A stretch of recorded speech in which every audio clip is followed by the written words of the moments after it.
This event is brought to you by Olive Garden. Olive Garden is proud to be the official dining room of high school sports. With menu choices to please the entire family, as well as to-go and catering options, it's the perfect restaurant for your post-game dining. To find your nearest location or to order your meal online, visit olivegarden.com. This game is brought to you by Under Armour, maker of the world's best apparel, footwear, and accessories. Check out the full line of performance gear now at UA.com. Under Armour, I will. William Shakespeare said that all the world's a stage and men and women are merely players. But Mr. Shakespeare never met Stephen Curry. Ni hao, the guy who's in the gym every dang day. Patron saint of the underdog, the league's most unguardable player. Bang, he knocks it down. So my apologies to Mr. Shakespeare, because onto the stage of mere players enters the babyface assassin. And he's about to write his own story. Fall back. At Olive Garden, your favorite things come together at the holidays with our new flavor-filled pairings. Enjoy our freshly filled pastas bursting with indulgent flavors and perfectly paired with irresistible steak, shrimp, or chicken. Comfort and joy, love and laughter, happiness and cheer. Served with all the salad and breadsticks you want. Bring flavor-filled pairings and your family together this holiday at Olive Garden. All right, this is Adam, take 2. Mark? I guess. I go like this.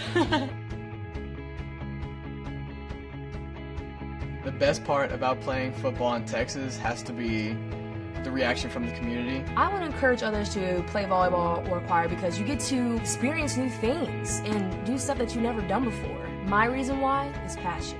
My reason why is pride.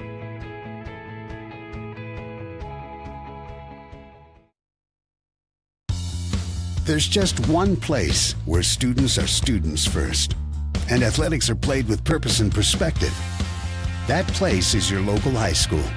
High school sports offer more than the joy of competition. Studies show that student athletes are also likely to enjoy greater levels of achievement in other areas of their lives, including academics. High school sports, a winning part of a complete education. It's easy to spot people who participated in high school sports and activities. Right on time. They learned important lessons like leadership, teamwork, respect. Hey, our meeting moved to 10. We'll be ready. Values that last a lifetime. We need to focus on 3 factors. Support high school sports and activities in your community. When kids take part, they get set for life.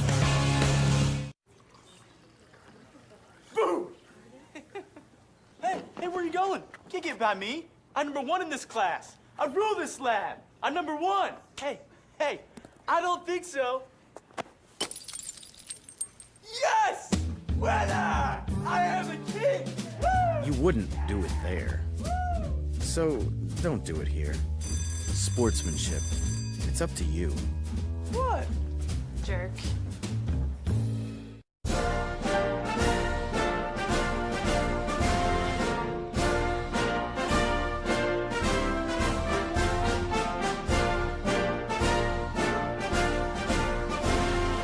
Just a reminder, kids who participate in high school activities tend to go a little farther than those who don't.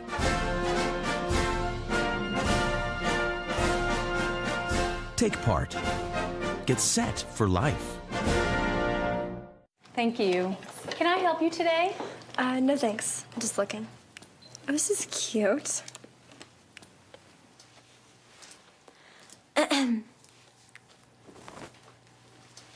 So? Too tight-headed! Yeah! You wouldn't do it there. So, don't do it here. Sportsmanship. It's up to you. Like they're the fashion police. Hey, great party. Oh, thanks. Here you go. 1 hamburger, medium well.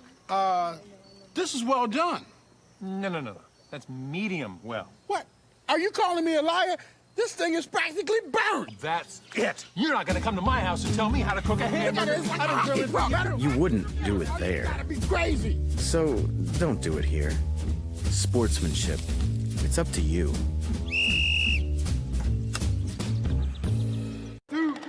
This isn't Madison Square Garden.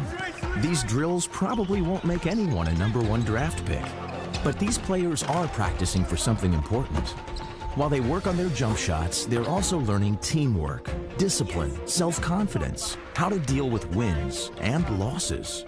Skills that will make them winners long after they leave the court. Support high school activities in your community, because when kids take part, they get set for life. This stage is nowhere near Broadway, and none of these actors will be accepting an Oscar anytime soon. Still, they are rehearsing for something important. While they learn their lines, they're also learning teamwork, discipline, self-confidence, that everyone has a part to play. Skills that will make them stars long after the curtain falls. The National Federation of State High School Associations reminds you that when kids take part in high school activities, they get set for life. National studies show that students who participate in activities like music, sports, and drama not only have better grades and attendance, but they develop the character to handle adversity, the grace to accept defeat, and the self-confidence to start over.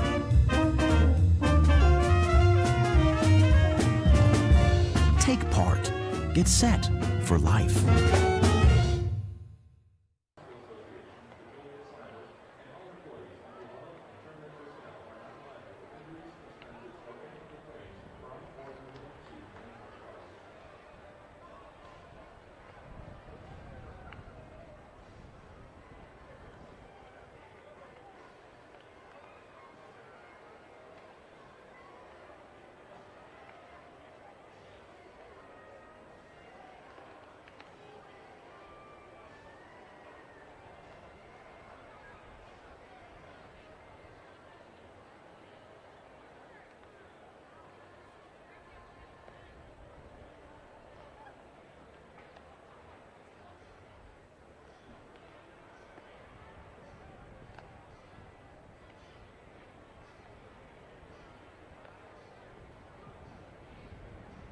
Participation in scholastic activities generates values that make the athletes better citizens. Parents, coaches, officials, and others can reinforce the development of these students, expressing, supporting, and displaying those positive values gained by participating in competing. Challenge our young people not just to go to school, but to go beyond the IHSA.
To help ensure the safest and most comfortable atmosphere for this IHSA state final game, most event staff will diligently maintain established security procedures and activities. This will require complete cooperation by all competing teams, contest officials, and fans. Security will always have priority over convenience. Therefore, if you are requested to cooperate with event personnel in any manner, please do so promptly. Your assistance will enable event staff to fulfill these responsibilities efficiently.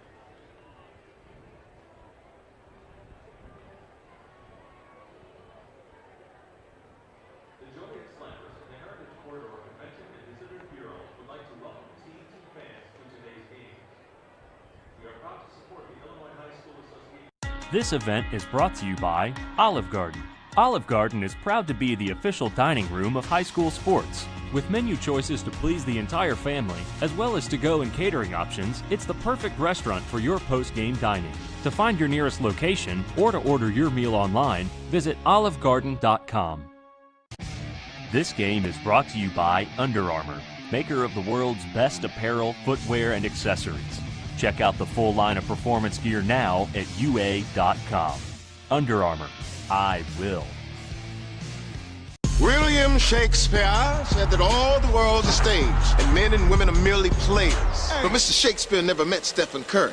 Ni hao, the guy who was in the gym every dang day. Patriots say I'm the underdog, the league's most unguardable player. Bang, he knocks it down. So my apologies to Mr. Shakespeare, because onto the stage of mere players enters the babyface assassin.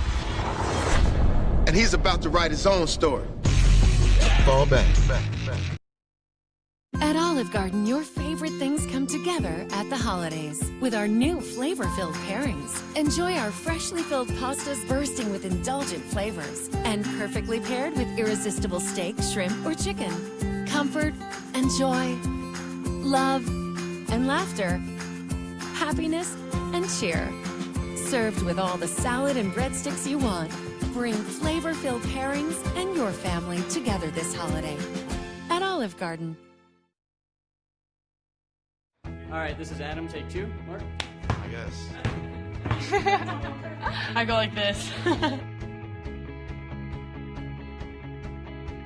The best part about playing football in Texas has to be the reaction from the community. I want to encourage others to play volleyball or choir because you get to experience new things and do stuff that you've never done before. My reason why is passion.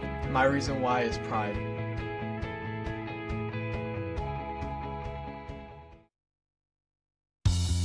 There's just one place where students are students first, and athletics are played with purpose and perspective. That place is your local high school. High school sports offer more than the joy of competition. Studies show that student athletes are also likely to enjoy greater levels of achievement in other areas of their lives, including academics. High school sports, a winning part of a complete education. It's easy to spot people who participated in high school sports and activities. Right on time. They learned important lessons like leadership, teamwork, respect. Hey, our meeting moved to 10. We'll be ready. Values that last a lifetime. We need to focus on 3 factors. Support high school sports and activities in your community. When kids take part, they get set for life. Boo! Hey, where are you going? Can't get by me. I'm number 1 in this class. I rule this lab. I'm number 1. Hey, I don't think so. Yes! Winner! I am a king! Woo! You wouldn't do it there. So, don't do it here. Sportsmanship. It's up to you. What? Jerk.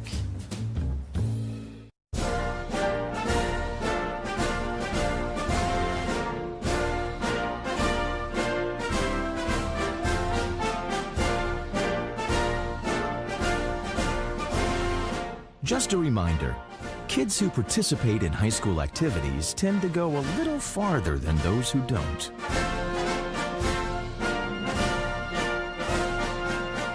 Take part. Get set for life. Thank you. Can I help you today? No thanks. I'm just looking. Oh, this is cute.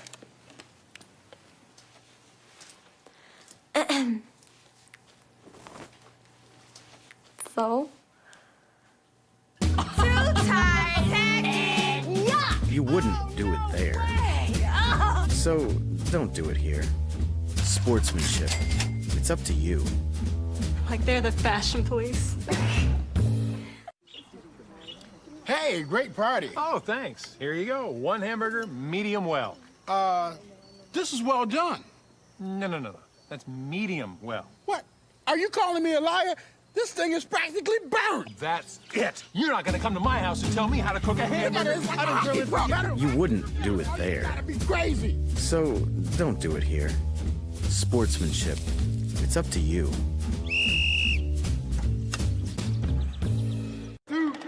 This isn't Madison Square Garden. These drills probably won't make anyone a #1 draft pick. But these players are practicing for something important. While they work on their jump shots, they're also learning teamwork, discipline, self-confidence, how to deal with wins and losses. Skills that will make them winners long after they leave the court. Support high school activities in your community, because when kids take part, they get set for life. This stage is nowhere near Broadway, and none of these actors will be accepting an Oscar anytime soon. Still, they are rehearsing for something important. While they learn their lines, they're also learning teamwork, discipline, self-confidence, that everyone has a part to play. Skills that will make them stars long after the curtain falls. The National Federation of State High School Associations reminds you that when kids take part in high school activities, they get set for life. National studies show that students who participate in activities like music, sports, and drama not only have better grades and attendance, but they develop the character to handle adversity,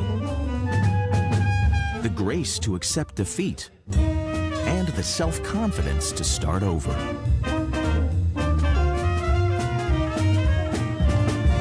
Take part. Get set for life.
Viator, who entered the game with a record of 24 wins and 15 losses.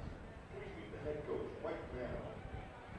He has a career record of 237 wins, 12 losses, with a tie over 12 games. His starting lineup.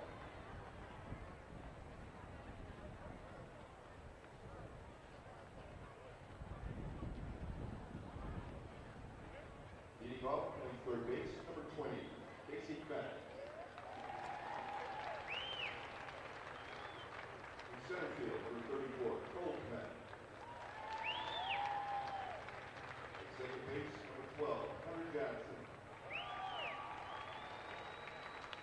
Pitching, number 10, Bryce Elton. At shortstop, number 16, Jack Mahoney. Batting sixth is the DH, John Finnegan. He's in for the right fielder number 11, Corey Cora. At first base, number 25, Brett Sell. Catching, number 13, Mike Witt. And in left field, Joe Sardello, number 4. He's followed by the rest of the team and coaching.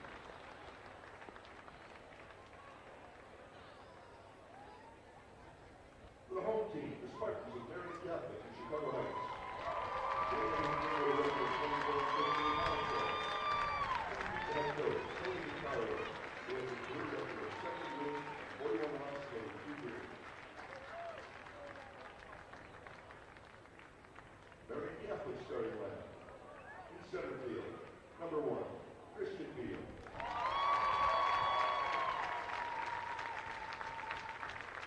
Shortstop, number 3, Anthony Arias. At second base, number 24, Mark Lua.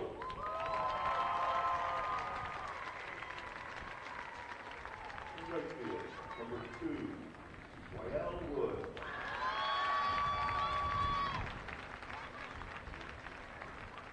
Third base, number 14, Nick Bledsoe.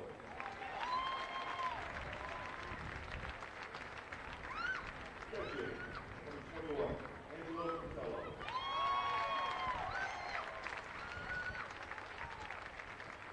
The DH is number 30, A.J. Anderson.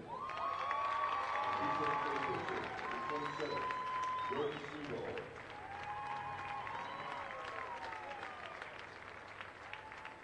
Next hitter, first baseman, number 4, Sean Taylor. And in left field, number 10, Pierce Jones.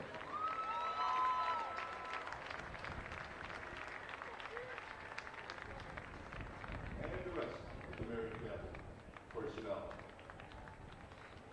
The umpires for the game, Wayne Fum of Ron Lincoln behind the plate, with Ken Sikawiak of Homewood at first base, and Mike Wiley of Williamsville at third base. Ladies and gentlemen, we ask you now to please stand and face the colors. So was Spencer Avery of Bolingbrook sings our national anthem.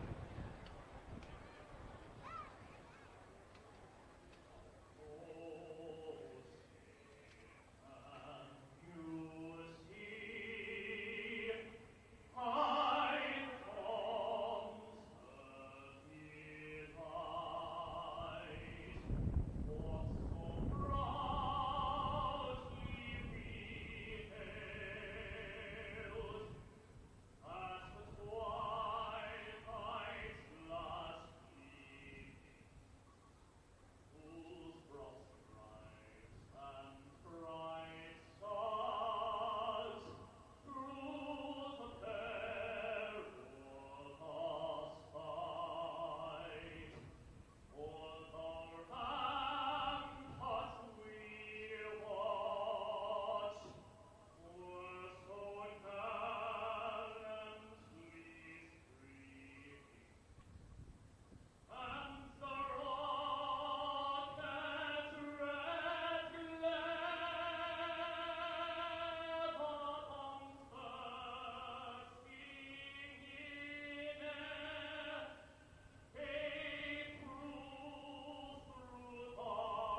It is Championship Saturday in Joliet, our 3A championship. You see the records, the matchup, St. Viator, Marian Catholic. They meet here at Joliet Slammer Stadium. Hi again, everybody. I'm Dave Bernhardt, joined by Hall of Fame coach Mark Lindo. Those records, no misprint, 24-15 each. You want to add a little more intrigue? How about they play in the same conference? St. Viator and Marian Catholic, members of the East Suburban Catholic Conference. Mark, in all the years we've done this, I know we've done championship games that involve two teams from the same conference. We throw in the same record. This is history. Unheard of. Two excellent teams. Obviously, not too many secrets between these two teams. You got your scouting reports from the regular season. You got your notes from yesterday. You've scouted along a tournament trail. Familiarity, pitches, where to pitch, where to play your defense. So it will all come down to execution today. And whoever's crowned will be a doggone worthy champion, no doubt about that. Two outstanding teams that right now playing with great deal of zeal and confidence. Earlier in the season, Marian Catholic won both the previous meetings, actually by decisive scores, 8-1 and 5-1. And other than the scouting reports that you talk about, what impact does that have here on a hot day in June? I think very little. Every game has its own identity. Every game has its own character and makeup. Obviously, it all starts on the hill. We'll talk about the pitching as we go along, but they will set the tone. And early defense, early execution will be so important. I think also there are certain players on each team that you're going to say as a scout report, I'm not letting him beat us. I'm not letting him beat us. So when will situations arise where there's a base open or where somebody comes up with the bases loaded and you have to go ahead and attack mode? So those are the games within the games that these two fine coaches, Mike Mano and Tony DiCarlo, will be going through along with their staff here today. Differing ways how these two teams got here in terms of their semifinals yesterday. For St. Viator, a 15-hit attack. They knocked off Marmion 11-1 in 6 innings, and they pounded all 4 of their innings, their last 4 innings, to score those 11 runs. And on the other side, for Marian, how about this? 5 stolen bases on the day. They jumped out to a 3-0 lead, only to see Champaign Central come back, score a run in the top of the 7th to tie it, but then speed, execution, taking advantage of a defensive miscue, a walk-off, stolen base error. Marian gets here to the title game. Absolutely a crazy way to move to the state championship game. The steal of third, ball goes errant into left field. Play at the plate sends a team into a walk-off situation, and you can't have any more momentum than that coming in. So you have two teams with table set, two teams that, you know what, they probably have talked about this since they saw the brackets late, that, hey, we couldn't meet again. Coaching staffs a great deal of respect for each other. Tournament history for these two teams, they have not been in the state finals often. In fact, for St. Viator, just the third time. 1965, they finished second. Last year, the Lions from Viator here finished in 4th place, outscored 16-2. On the other side for Marian Catholic, this is only their second appearance. But 5 years ago, in 2012, Phil Whale, the head coach at that time, won a state championship for the Spartans. We're just about set to go. Let's give you some batting orders here in this one. First of all, for St. Viator, they are the visiting team. That coin flip taking place on Thursday. The Comet brothers at the top of the order. We saw the damage they can inflict. We saw that in the semifinals. Hunter Johnson hits in that third spot. Bryce Helkett, the cleanup hitter and the pitcher. Shortstop is the freshman, Jack Mahoney. John Finnegan will be batting for the right fielder, Corey Korab. And then Brett DeSelm, Michael Whittick, and Joe Sarnello to round out that batting order. Defensively for the Spartans from Marian Catholic, an outfield of Pierce Jones, Christian Beal, and Weil Woods. They are good. The infield, third to first, is Nick Bledsoe, Dan Gutierrez, Mark DeLuya, and Sean Taylor. Behind the plate, it's the sophomore Angelo Cantello, and on the mound in the championship game, it's Jordan Schmeeval. Jordan Schmeeval, a 5'10 sophomore in his own right. See the tall, lanky lefty with his warm-up pitches. He's 8-3 on the season. 66 and a third innings pitched for Schmeeval. 1.69 earned run average, 52 strikeouts against 25 bases on balls. And he will indeed today need all 3 of his pitches to be working for him to get the job done against a very, very good St. Viator lineup. That Viator lineup put together by their 12th year head coach Mike Mano. He picked up his 237th win yesterday in that big victory over Marmion. And on the other side, Tony DiCarlo in his third year, 70 wins to go along with 41 losses. Comes into this game, both teams come into this game with that 24-15 record. So a sophomore battery of catcher Angelo Cantello and pitcher Jordan Schmeeball going to try to bring home the heavy hardware, the 3A state championship game. Joliet Slammer Stadium, St. Viator ready to lead it off, Casey Komet, and to call the play-by-play of the state championship game, the Hall of Fame voice of the Illinois High School Association, Dave Bernhard. Thank you very much, Mark Lindo, and we will start it with Casey Komet, the sophomore third baseman. Yesterday, Komet 1 for 2, scored a couple of runs, and drove in 2. 85 degrees at game time, and a first pitch from Schmeeball is a little bit low. Our wind could be a factor here today. In fact, the wind has picked up as this morning has gone along, blowing out to center field at almost 20 miles an hour, and that's where Casey Komet hits it. This one is deep. It will one-hop the wall. Komet, the stand-up double, and that's how we start this title game. Oh, so strong is Casey Komet as he just put a charge into that ball. He got a fastball and just laced it. What a kickstart that is for his team, and he sets the table for Big Brother, and I do mean Big Brother. That's Cole Komet. Cole yesterday, the winning pitcher, 6'5", 250-pound senior. Yesterday, Cole had 2 doubles. Part of his 3-hit day, drove in a run. Schmeeball's pitch down and in, and that clipped Komet. So the Komet brothers on base here to start things. That may not be the worst thing that Jordan Schmeeball could have done with Cole Komet. Yeah, I don't think that's going to bother him too much. That was a pitch-around situation early on anyway. Sets up a double play ball. Want to get Hunter Johnson now to chase something down low. As you see Johnson looking at his wrist, doing the numerical math at what his coaching staff wants going on here. I'm sure it's a hit situation for him. Johnson, the second baseman, 3 for 4 yesterday, scored a couple runs, drove in a run, part of that 15-hit attack. He was showing bunt. That was a late show, so that may have been a drag on his own, or just trying to get third baseman Nick Bledsoe to come in a little bit, give him some more angles, because Dan Gutierrez is playing up the middle, big hole on the left side right now for Hunter Johnson with the defensive alignment of Marian. And he was going to maybe push that past the first baseman, Sean Taylor, who was creeping in from the right side. The third baseman, Bledsoe, staying back, even with the bag in the baseline. So if he sees that again, he might go attack the third base line again, because you can get it past the pitcher. You get yourself a free base hit with a bunt. Taylor again now will crowd Johnson. Swinging away, great pitch there by Schmeeball.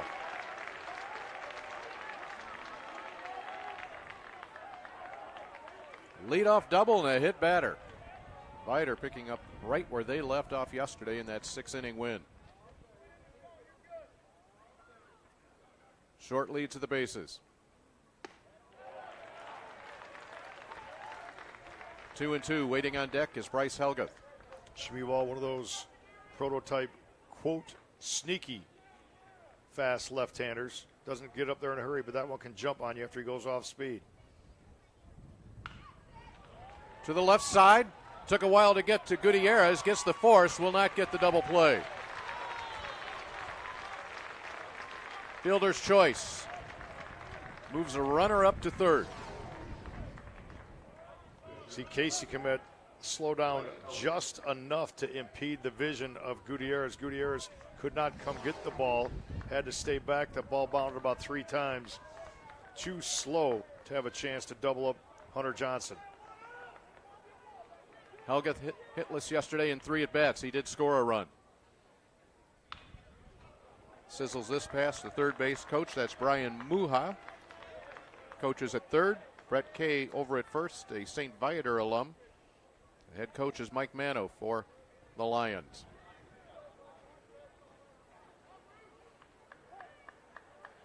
Outfield deep for Helga.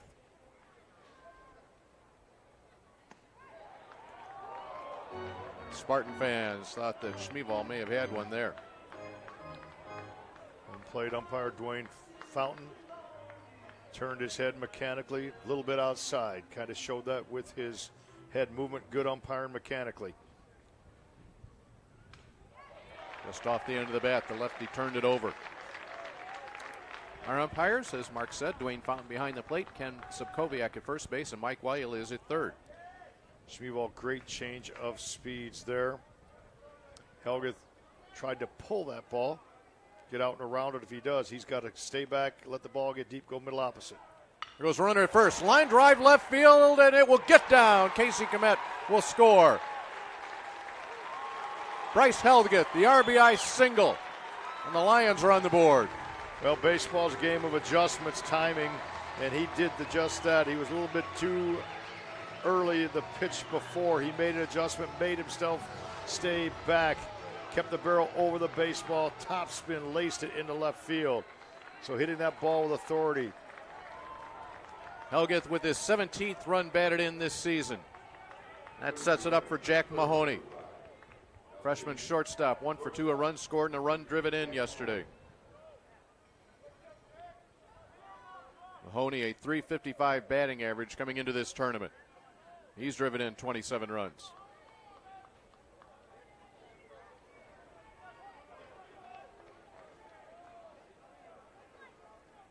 Johnson at second, Helgeth at first.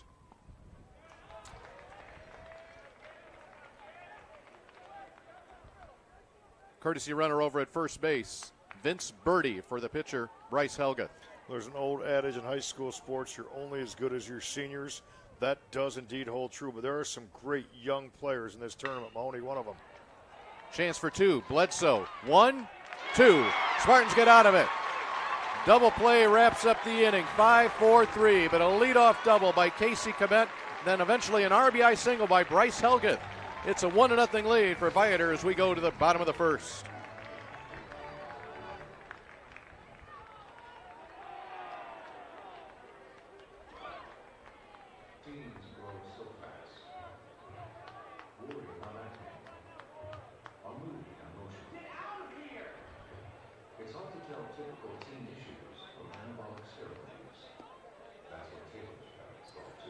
Marian Catholic 24-15 record at the top of their order. A man who happened to make it go yesterday as he's done all year. Here is that batting order for Tony DiCarlo.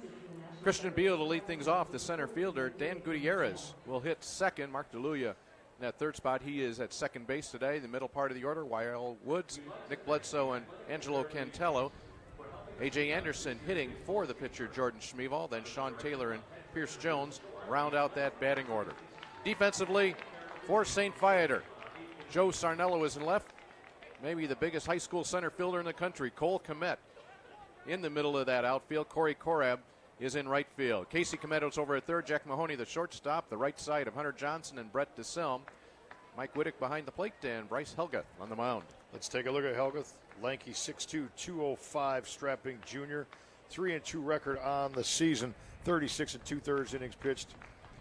4.20 is the earned run average that's reported. 31 strikeouts against a relatively high 26 bases on balls.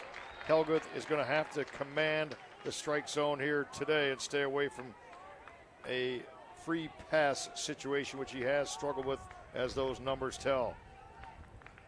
Leading it off for the Spartans, he is the absolute spark, the leader. He did it yesterday. That's Christian Beal yesterday. Beal with 2 hits. They were both doubles. Drove in a couple of runs. Scored the game-winning run. He stole a couple of bases. And he ropes this one to right field. Picks on that second pitch. Beal is on, and that's when the Spartans go. Beal gets on. Good things happen as he points to his bench, claps his hands there at first base. 1-0 pitch. He was ready for it. Still sitting fastball. Favorable count. He just laced it. Didn't try to do too much with it. Drilled it into right field. The prototype leadoff man is on base with the ability to create havoc for his team. Dan Gutierrez hit less than 3 at-bats. He did steal a base yesterday. Not big numbers on the season for Gutierrez. A .207 hitter. So a bunt situation, and that's what he shows right here.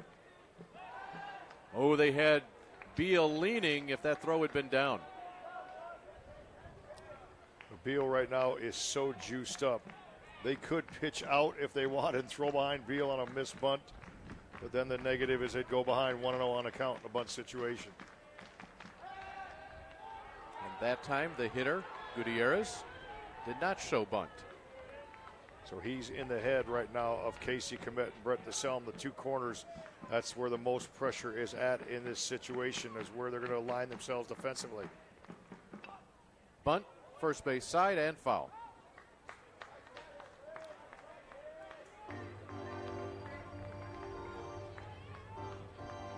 So Gutierrez, assuming that Casey Kmet is charging hard, Brett DeSelm holding. He tried to push that ball toward the first baseman, away from the corner infielder that's charging. The only thing Viator can do, St. Viator, is mix things up if they so choose. He is swinging away. Foul territory. Everybody's looking at each other. It falls fair. And the force at second. That could have been a disaster. Instead, it turns out to be a fielder's choice.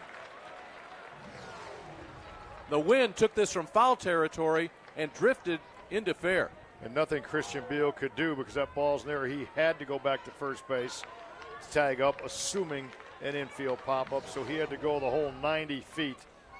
Smart play once the ball hit the ground to get the force out at second. You knew that force out was in order. Mark DeLuia at the plate. DeLuia yesterday went the distance, picked up his 8th win of the season on the mound. Complete game victory, 6 hits, 3 runs, 3 earned. He struck out 8. At the plate yesterday, DeLuia a hit and 3 at bats. The senior has ripped it to a tune of a .434 average, 12 doubles, 6 home runs.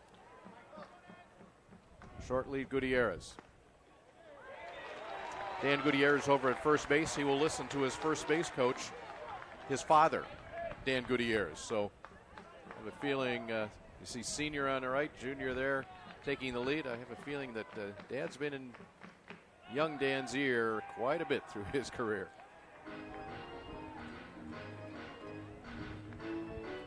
Y.L. Woods waits on deck. This team beat Mount Carmel way back in March, and that's one that they thought right away, hey, we can be pretty good. We beat a perennial power like Mount Carmel in early March.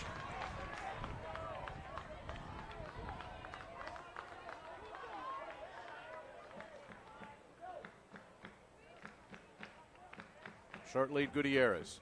DeLuia through the middle and into center field. Gutierrez never hesitates. He heads to third. The throw goes to third, and that allows DeLuia to go into second.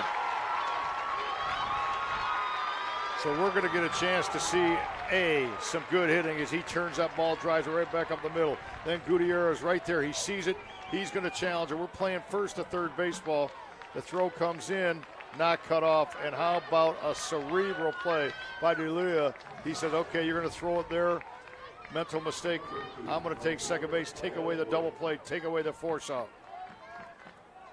Second and third, 1 out for Woods. Y.L. Woods, a hit yesterday. .312 average, driven in 27 runs. Infield back, his job or opportunity to get him in, get him over. Cole Kmet in center field. He is realizing probably as soon as he let go of that ball that was not his play to third base. In fact, when he released the ball, DeLuia, you talk about the heads-up play, he was halfway between first and second. He knew he was going to be able to get back to first if need be. I think one of the lost arts in baseball is throwing to the right base and then throwing behind runners at bases. Outfielders need to learn that. Strikeout. Did he get him with the tag? He did not, but he'll get the out at first. So a good job by Michael Wittick. Made that little dive. First of all, he kept the ball in front of him, made the little dive, didn't get him. And then the other good job was the pitcher, Bryce Helgeth, right there at home plate. That is well executed, defensively well coached. When you get your pitcher to come all the way in, cover up home plate, protect that home plate for himself. Good execution on the punch out. Nick Bledsoe hits it hard on the ground. A long one hop to the shortstop, Jack Mahoney, and St. Viator will get out of it. Second and third with one out. Strikeout, ground out. Marian Catholic kept off the board. Viator goes to second, leading by a run.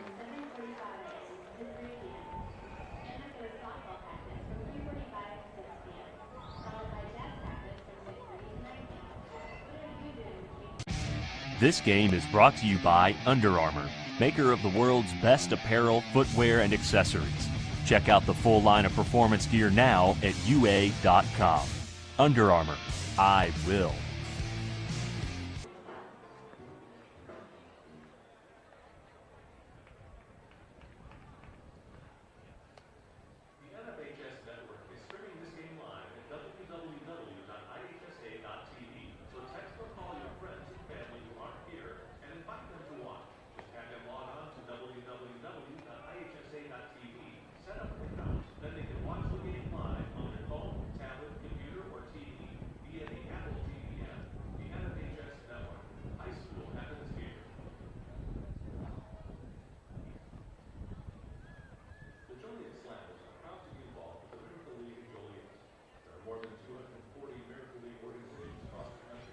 There is a level of intensity here in this ball game. A couple of schools from the same conference, not too far to travel, and a good first inning. Well, the intelligence level is high, the intensity level is high, and you have two outstanding baseball teams that you kind of sense that there's going to be numerous big pitches in this game because every play is going to mean so much. Leading it off here in the top of the second inning, it'll be John Finnegan, and he'll start it with the rip to left field. Not a doubt, St. Viator, Mike Mano, their scouter report is we want to get first ball fastballs here, and they have been ready for it and jumped on some early on. 3 hits now. Brett DeSelm, the long look down to third base.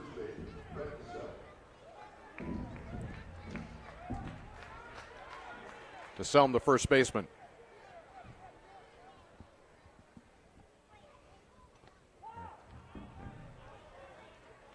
And we have yet to see someone square around or pivot around and just look for the sac bunt. Every batter's been moving, whether it's been the sign or not. DeSelm checking his wrist. Is the bunt still on? Textbook-wise, it should be. Swinging away. So that's the second time that they've had a bunt, take it off, and then swing away. Just a change in your feel. You know, and some of that may be a result of the familiarity of these teams as well, trying to maybe deviate from an identity that they established earlier in the year. DeSelm waits on it. Tapper to Bledsoe. 1, 2. 2 double plays here in the first 2 innings. And Bledsoe has started both of those. And what's been impressive by Nick Bledsoe is his presence of mind to know what he has. He had the momentum going towards second base. That was just a soft flip. He did not need to come over the top. He got the ball to DeLuia. That's a good guy to turn a double play with his throwing prowess. 2 quick outs now. Whittick lifts this one into left field. This may stay in play with the wind pushing it back. Great effort by Pierce Jones, who then smacks into the wall, and the groans from the crowd. He bounces up, and he'll continue on. And how about a round of applause from both sides? Appreciate this effort. Watch this collision. Pierce Jones and the wall. Boom. But he hops right back up. The young man's okay. Playing the game hard. Gets his second round of applause. Hey, boy, if you don't lay it out for the state championship, you're never going to lay it out.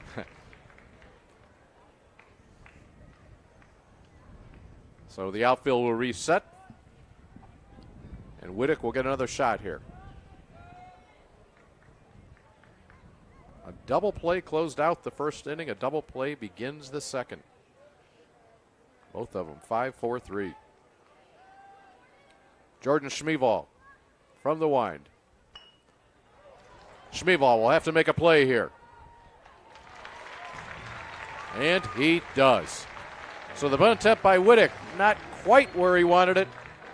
And thanks to the double play and the defensive work from the pitcher Jordan Schmeval, will go to the second in a one-run game.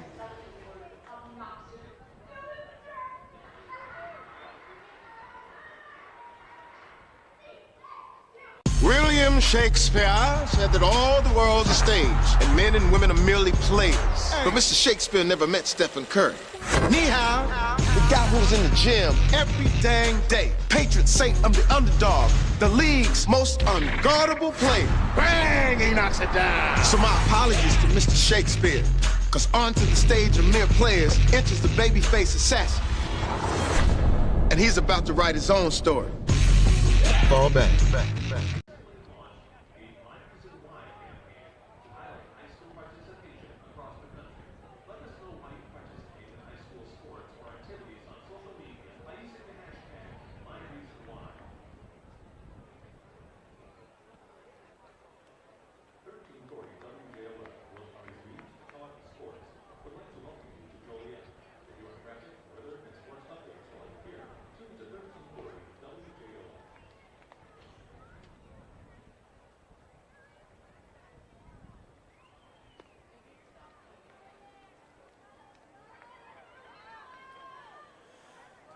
We have had our share of action here in the first inning and a half.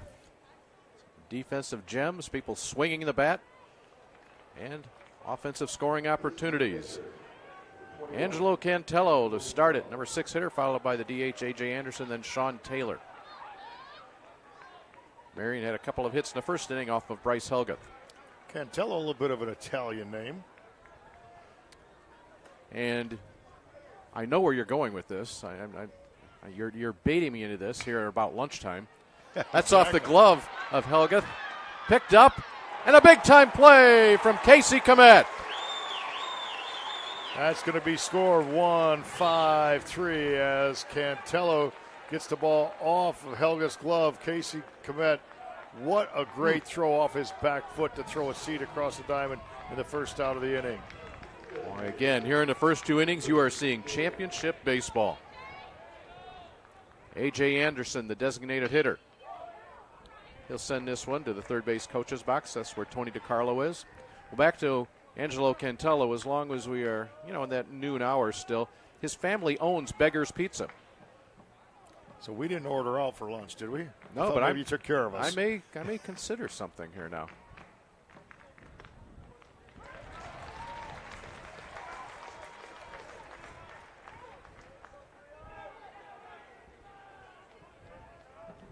Bryce Helguth pitched in the sectional championship game against Grays Lake Central, had 5 hitless innings in the midway portion of that game.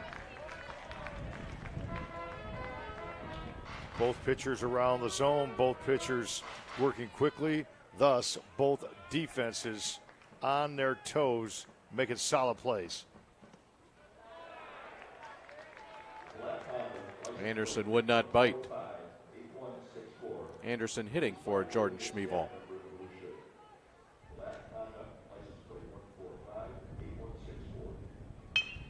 Right side and a long big hop to Brett DeSelm for the second out.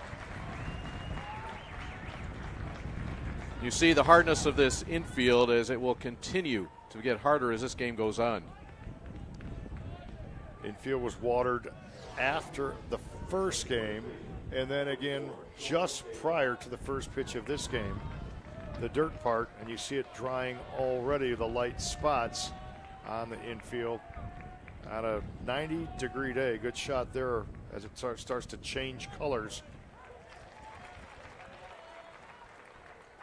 Sean Taylor was 1 for 2 yesterday. First baseman for the Spartans. That gets past Helguth. Handled by Mahoney. And a 1-2-3 inning. That ball is kept in the infield. 2 innings in the book, your 3A championship. St. Viator's running the first inning, standing up through 2.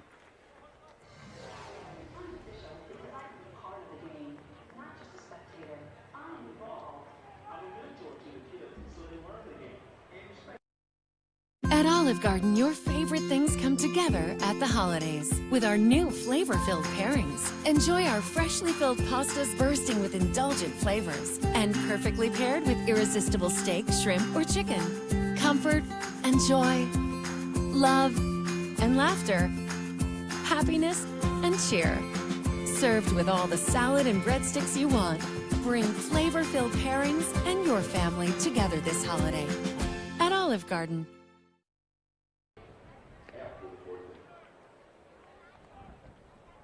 Also, the IHSA Arlington recognized Jay Bernhardt with his IHSA Distinguished Media Service Award today, following the 4A third place game. The possession, distribution, and consumption of alcoholic beverages and other illicit substances are prohibited at the site and on any affiliated property of the IHSA State Series contest. Joe Sarnella will start things off here at Slammer Stadium in Joliet. Great weather, great facility here for your 3A and 4A finals. We're in downtown Joliet. The building in the far right center field is Joliet Central High School. They're one of the hosts of this tournament.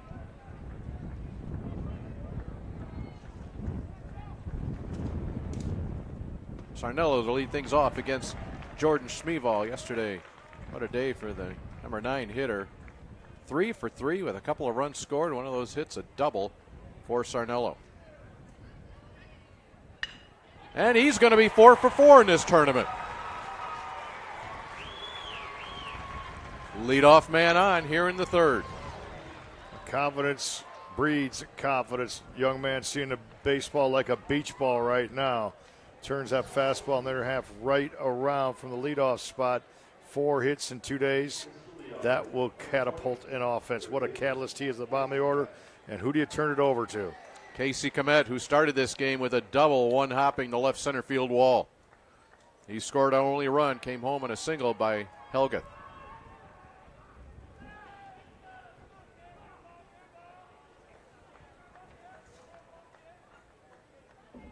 Sophomore battery here for Marian Catholic in the championship game.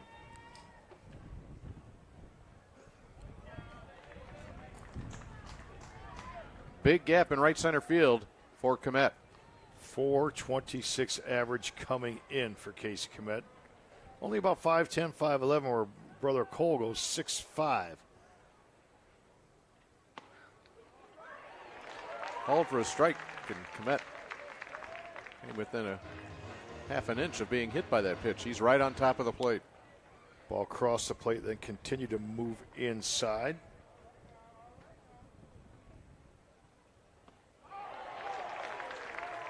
Had the timing, couldn't find the spot. Boy's gone inside, got a called strike. Gone inside, got a swing strike. So he's got him looking in, looking in. I think you can come in again. If you get him away, he's going to hit it away. Stayed down, just got a piece of it.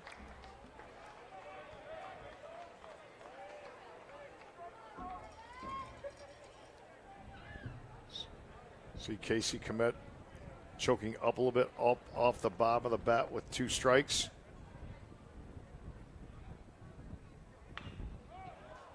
This will be out of play.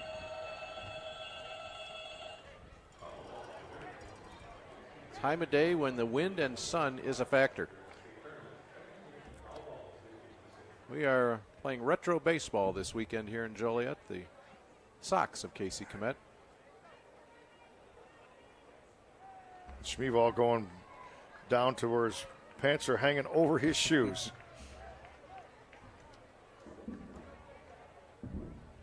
1-2 pitch. And Komet doing a leadoff batter, what he should do. On deck is Cole Komet.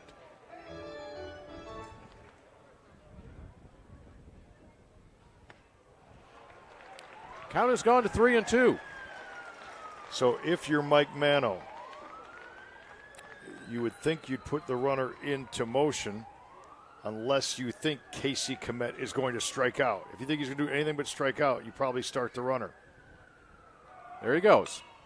This is fisted into right field, dropping quickly and down. Sarnello Motors into third. He'll stay there. First and third, nobody out here in the third inning. And that was really good patience by Mike Mano, not running just for the sake of running with the Komet brothers, who he calls the Bass brothers, due up at 3-2. You got to believe Casey's going to do something. He goes inside out, doesn't try to jerk the ball, but just hits it, loops it out into right field. First and third, and action going for St. Viator. Cole Komet was hit by a pitch on the very first pitch he saw. That was in the first inning. Hits this one hard. Center field, sinking quickly. Beal has it. Tagging at third is Sarnello. Here's the throw. It's a sacrifice fly and a 2-0 lead for the Lions. First pitch, Honey laces out into center field. Good job, Sarnello. Knew he had plenty of time. No chance for Christian Beal, who hits the cutoff man. Smart play there, not allowing Casey Komet to go any further. But 2 hits parlayed into a run with a sacrifice fly. Good baseball by St. Viator. Hunter Johnson hit into a fielder's choice. His first plate appearance. And he went. Interesting lead exhibited by Casey Komet at first base. He's taking a one-way lead, and he's really not sure of Schmieval. See him there, watch his left hand toward the base, his left foot's toward the base. There goes Komet.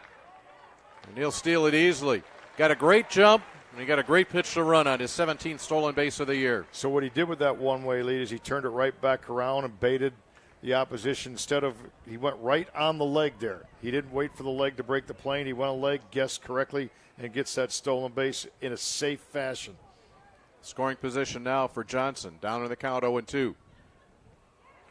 And Schmieval will get him. Cantello will finish it off. 2 outs with Komet still at second for Bryce Helgeth. He had an RBI his first time up.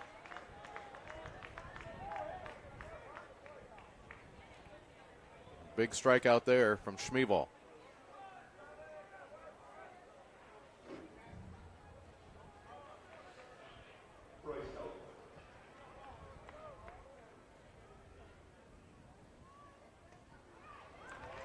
Schmieval has gone off speed here to the 2, 3, 4 hitters in this lineup.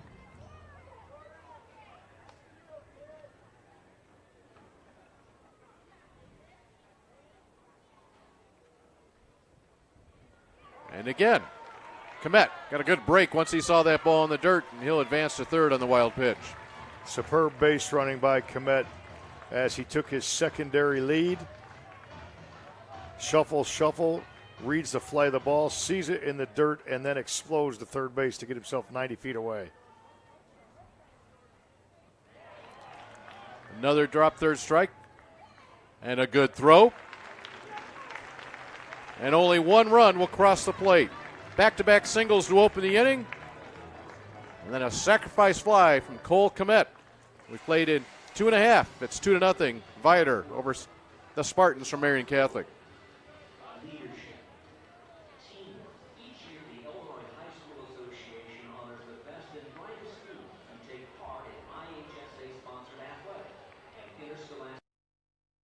All right, this is Adam. Take 2. Mark? I guess. I go like this. The best part about playing football in Texas has to be the reaction from the community. I want to encourage others to play volleyball or choir because you get to experience new things and do stuff that you've never done before. My reason why is passion. My reason why is pride.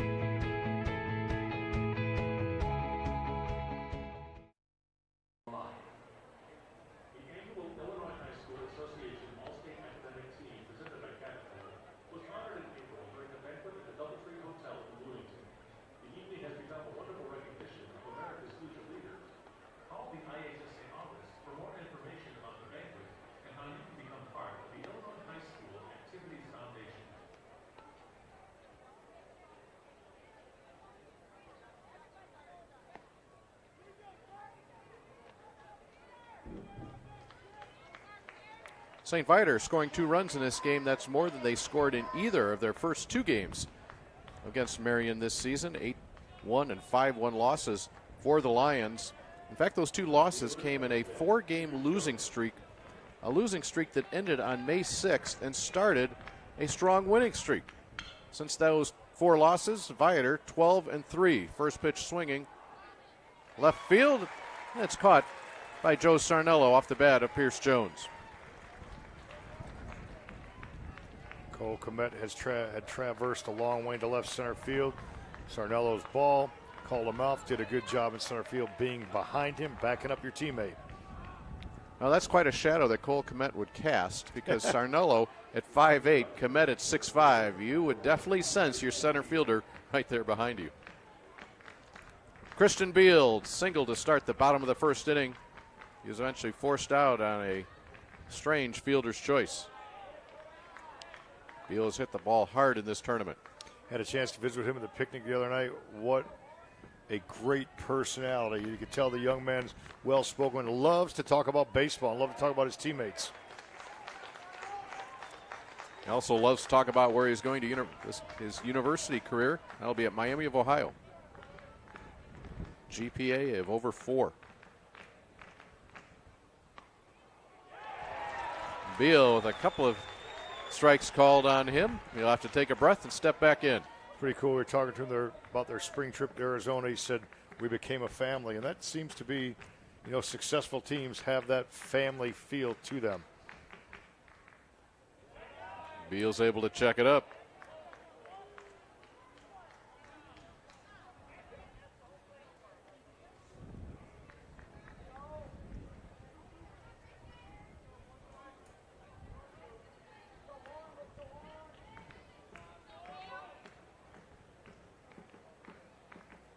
Two and two now to the leadoff hitter in the Marian Catholic lineup. He goes down swinging. It'll have to be Whittick that will have to finish it. Well, that shows the effectiveness of the pitchers here today. What is that, the 3rd or 4th? Drop third strike, ball in the dirt.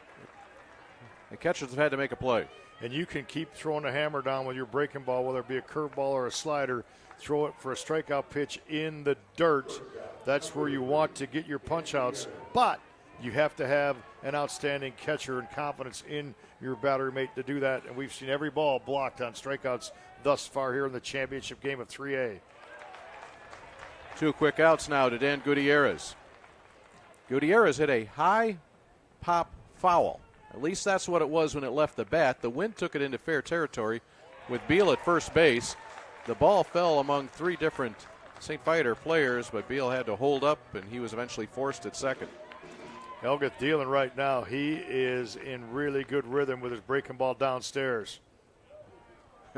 Gutierrez said, what just happened? It went behind me. Helgath working from that stretch. And once you're feeling it, you get up there and you get ready to go.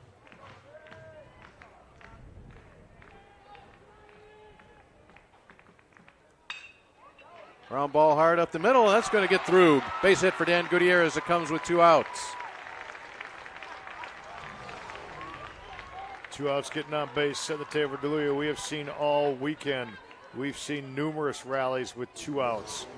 So you got to close the door and finish an inning. Gutierrez extends this one and gets the ball and turns over the lineup to DeLuya. DeLuya is someone who can tie this game in a hurry. 6 home runs this year.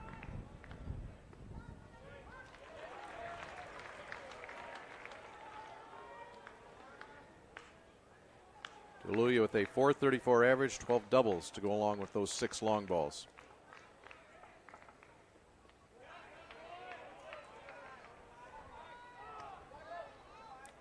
Attending the University of Maryland next year.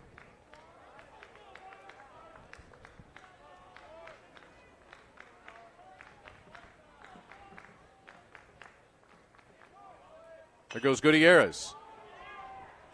Kmet down with it. Didn't quite hang up in the air long enough for Mark DeLuya. Casey Kmet there. This becomes a 5-3 putout to win the inning. Boy, look at how quickly he got rid of that ball. He just wanted to show off that arm. Why not? 3 complete innings. This game moving right along. A 2-0 lead for St. Viator in your 3A championship.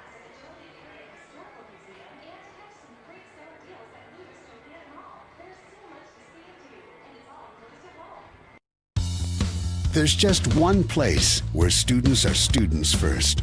and athletics are played with purpose and perspective, that place is your local high school. High school sports offer more than the joy of competition. Studies show that student athletes are also likely to enjoy greater levels of achievement in other areas of their lives, including academics. High school sports, a winning part of a complete education.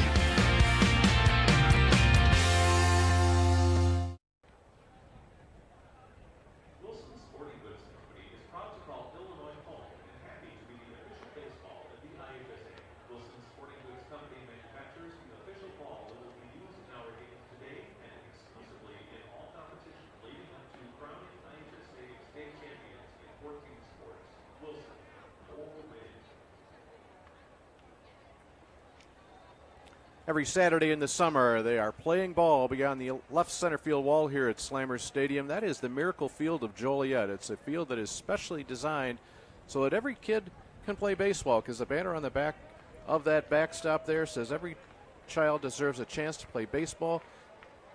Young kids with physical limitations, no matter what they may be, they get the assistance from youth and adults in the area, and they get to play ball on a Saturday. That field is filled with two things: fun and love.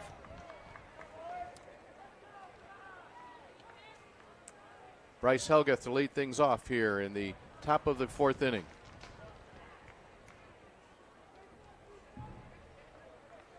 You mentioned it earlier, the idea with that Miracle Field and games on Saturday, but you're thinking about it the other 6 days of the week and hoping for that good weather. Jordan Schmieval is giving up his share of hits. He's given up 5 hits today, 2 in the first, 2 in the third, another in the second. There have been base runners on against him, but he's been helped out by 2 double plays. And that will scoot by the diving Nick Bledsoe. For the 4th straight inning, the leadoff batter reaches base for St. Viator. Mahoney is going to be a special player. He already is a freshman, able to adjust there timing-wise. See the young man tipping his cap to us for the compliment, as he is an outstanding shortstop already. He's going to grow into his body. He's able to throw his hands there to drive the ball past the diving third baseman Bledsoe and get this inning going for his team. So Mahoney with that leadoff single. That brings up John Finnegan. Set play by Schmieval, as he was going to throw over to see if Finnegan would show bunt, which he did. Now they get into a bunt defense. He'll pull back on a ball in the dirt. Finnegan had a base hit his last time up. Bledsoe charging hard in this bunt defense. Will he push the ball toward first and at Sean Taylor? Now remember, Schmieval's falling off to the third base side. Tough for him to cover the right side. 2-0. Do you take the butt off here? 2-run lead. Your number 6 hitter, your designated hitter at home plate.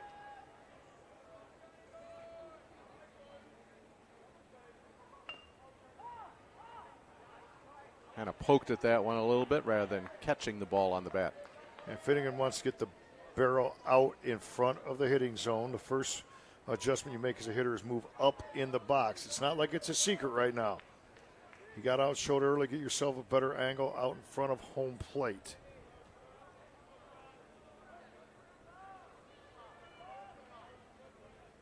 Here comes Bledsoe from third to the first base side. And a close play at first base. Sean Taylor, the first baseman, in no man's land. He started to attack that bunt, pulled back and counted on his sophomore pitcher. Schmieval makes a really solid play. A great bunt by Finnegan. Good execution all the way around as they recognize where the defense was shifting. And he moves another runner into scoring position. St. Viator has executed that early on in this game.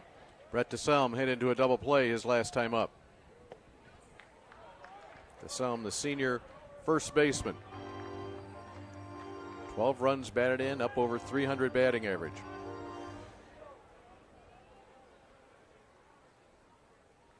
Short lead for Mahoney at second. Dan Gutierrez, a shortstop, just did a very intelligent thing. He put his glove up over his head, checked the sun. Good time to do that now in between pitches instead of the first time you have to battle it on a ball up in the air. Selm will send this out of play. Now you can see the shadows on the field. They are directly below the players. That sun is bright with that high sky. Wind blowing out almost 20 miles an hour to center field. DeSelm ropes it over the glove of Bledsoe. Mahoney being waved. Here's a throw from Jones. Cut, and a run scores.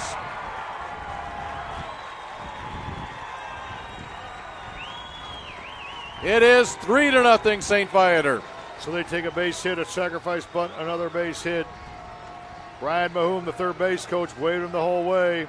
He's seeing the play behind him. He's got him going the whole way. Cut off there by Bledsoe, and he drops the cutoff play. I don't think he would have had it anyway. And it's been execution, execution, and execution in inning number 1, 3, and 4, with Viator's single runs in each of those frames thus far. The base hit, the sacrifice bunt, and the base hit. That's how you draw it up in clinics, right? That's how they played baseball for years.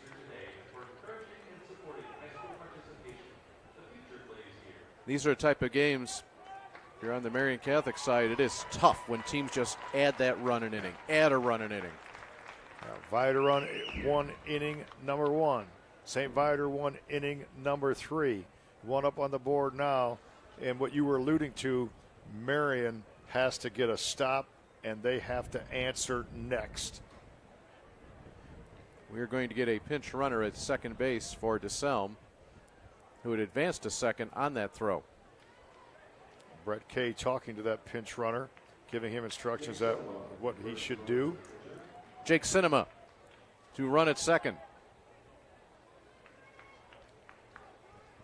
First base coach Brett Kay, a graduate of St. Viator.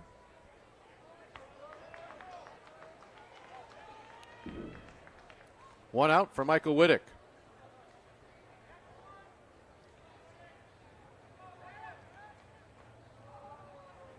Wittick holds up in time. You know, talk about it briefly, Dave. Mike Mano, how about how he empowers his staff? Let's Coach K hit infield. Has Coach Mahan coaching third. I mean, he's given up some ownership, put some confidence in developing young coaches.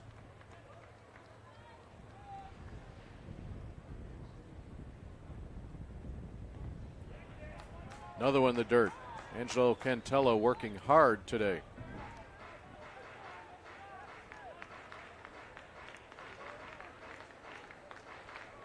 State championship Saturday. Gotta love it.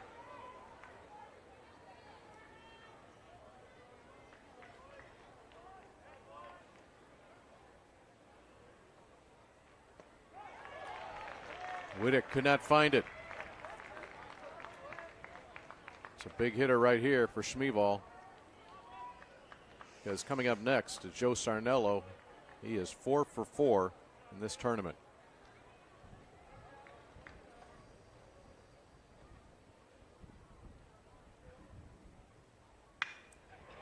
Bledsoe, no play at second. And that ball was hit right on the money. Flat out scalded. Good catch by Bledsoe. An excellent base running, getting back, finding the baseball, and diving back. Joe Sarnello came into this tournament batting .262. He is 4 for 4, including a double.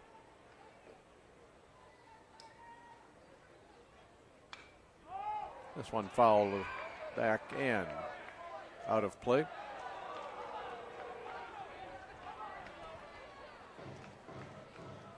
Big crowd for both these teams. They are in the shade, though, right now. A majority of them. Warming up for Marian Catholic is Michael Boland, a 6'4" sophomore right-hander.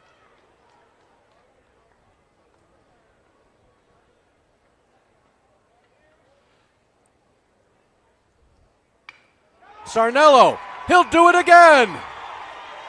His 5th hit will score the 4th run.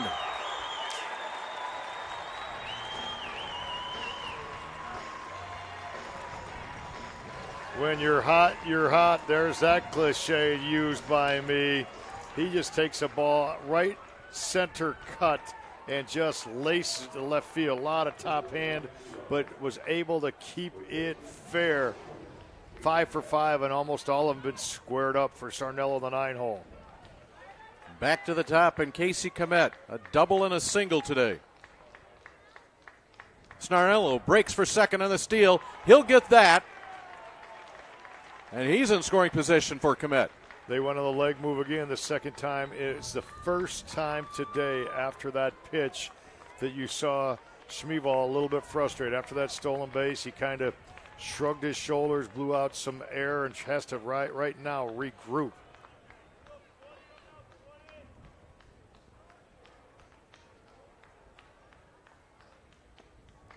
St. Viator fans are saying one more. Let's go get one more. Schmieval wasn't even a regular last year. Didn't pitch much for the sophomore team. He's come out of nowhere.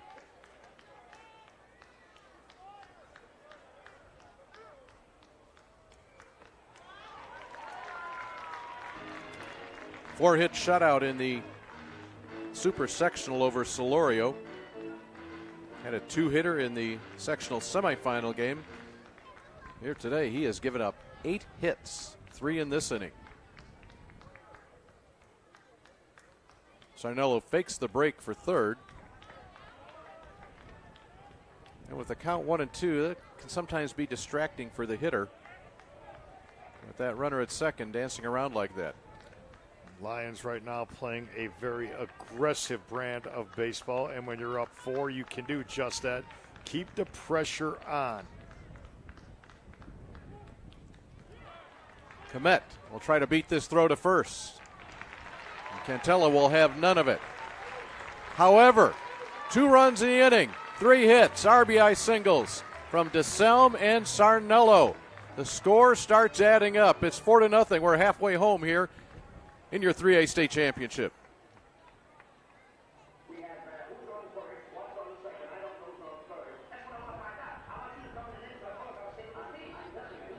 It's easy to spot people who participated in high school sports and activities. Right on time.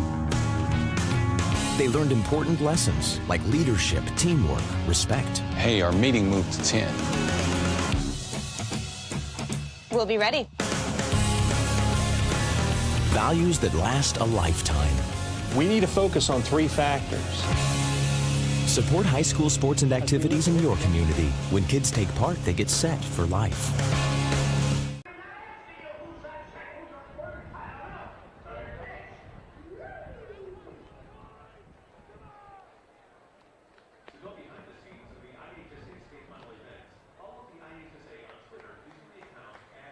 There are the folks that are taking advantage of the second level here at Slammer Stadium. Temperature up around 87 degrees now at about 1:20 in the afternoon. And for St. Viator and Bryce Helgath, he's been staked to a 4-0 lead. Viator came in to the playoffs. A good offensive team. They've hit just about 450 in the playoffs prior to getting to Joliet. 15 hits yesterday, 8 more today in 4 innings. Yeah, throughout the term they put up 15 runs, 9 runs, 8 runs, 8 runs, 13 runs coming into Slammer Stadium yesterday. It was a 4th place finish last year for Viator. YL Woods leading it off here in the bottom of the 4th inning. Crucial inning here for Marian. St. Viator looking for their first state championship. Marian Catholic got one 5 years ago.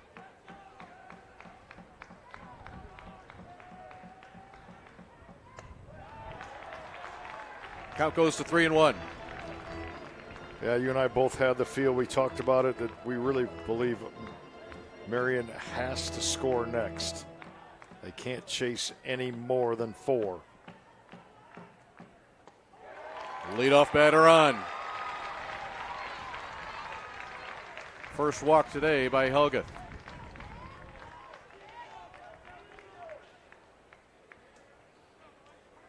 Now chasing 4 runs. Somewhat limits your strategic options. Tony DiCarlo having a talk with his next hitter. That's Nick Bledsoe. I like Wooddick going out to the mound to talk to his pitcher. That was called by himself. He was not told to do that. He went out there by himself. Knows that he's the captain of his infield. Great catchers are great communicators.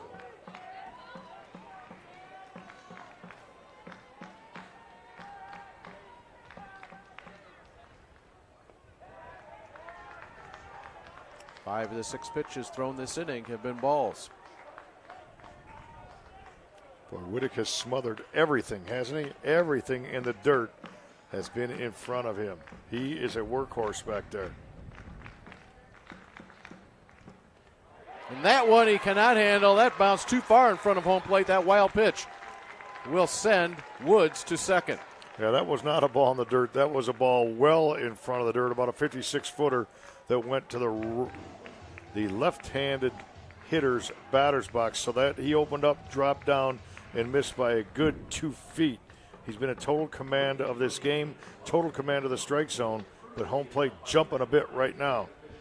Full day of baseball here at Slammers Stadium. Earlier today, our third place game found Marmion knocking off Champaign Central 7-1. Of course, this is the 3A title game, and then we'll resume play at 3 o'clock.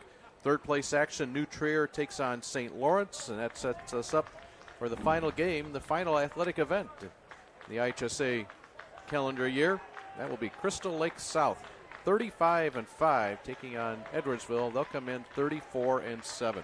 Peoria Heights, the 1A champions. Tootopoulos, the 2A champions. Either St. Viator or Marion will be the 3A champions here in the next hour.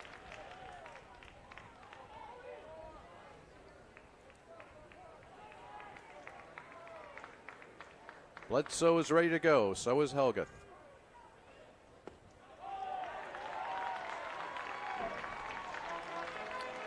Bryce Helga really struggling to find it. He had been cruising along.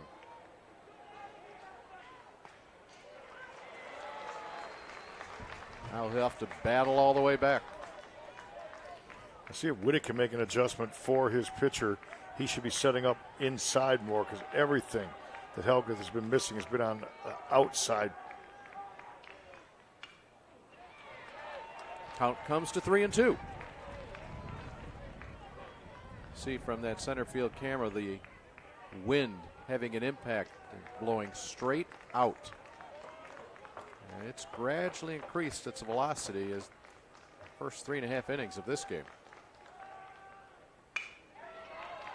Right at Johnson. Had him played perfectly. That will advance the runner to third.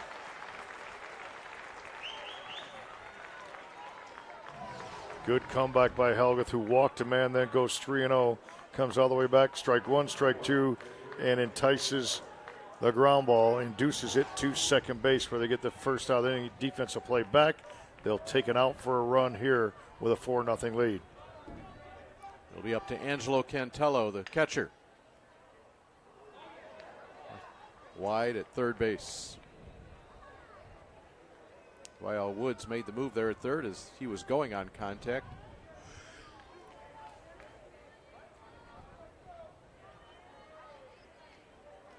First 5 batters in this order are seniors. Then you come to the sophomore Cantello, a couple more seniors, and Pierce Jones, the sophomore. That's the batting order for Marion. Base hit, run in. Cantello got it square. Woods will cross for the first run of the day for Marion. It's 4-1. Good at bat there with one strike. He knew he had Matt on third. He loads up, left foot got down, right on contact. Perfect timing device there. Pictured perfect textbook hitting. Turn that ball right around. And look at that juiced up dugout. First chance they have a chance to get excited, and the Spartans are rock a little bit. Evan Wieringa will run at first base, the courtesy runner for Cantello.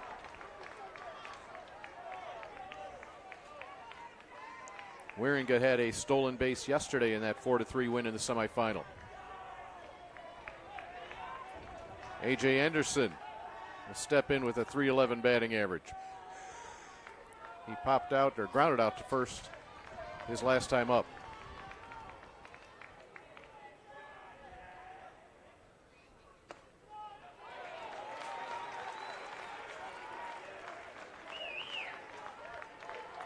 Well, Marian got that run, and now they're going to start to get greedy. They could not afford to have put up a 0 here in the bottom of the fourth.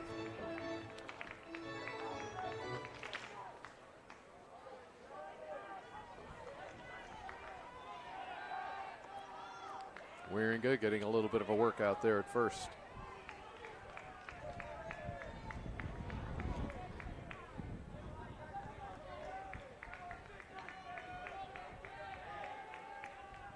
There goes Wieringa. Here's the throw. There was contact at home plate. Safe at second base. The hitter, Anderson, kind of fell over home plate, and Wittick, I don't know if there was absolute contact, but it may have affected Wittick's throw. No call, though. Wittick's release was lickety-split, but the ball kind of sailed on him, much too high to make a tag before the slide. Anderson goes right side, and that will advance the runner to third. Now there's 2 outs.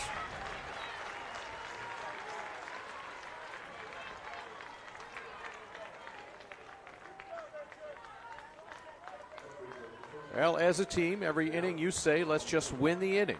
You know, if we win the inning, we're in good shape. And even with a run in here, this inning comes to a close, St. Viator will have won this inning. They scored 2 in the top half.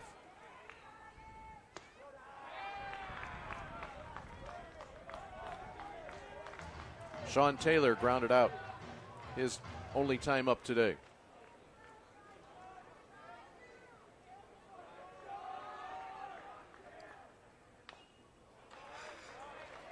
Nice pitch there by Helga, took enough off it, had Taylor way in front.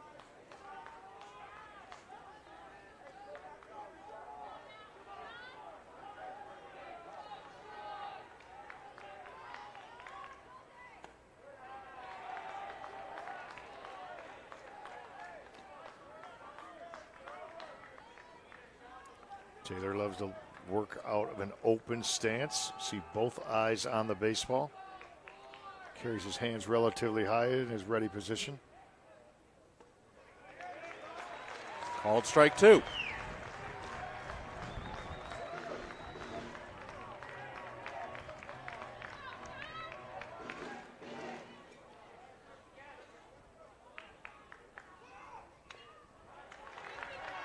Just enough of it to stay alive.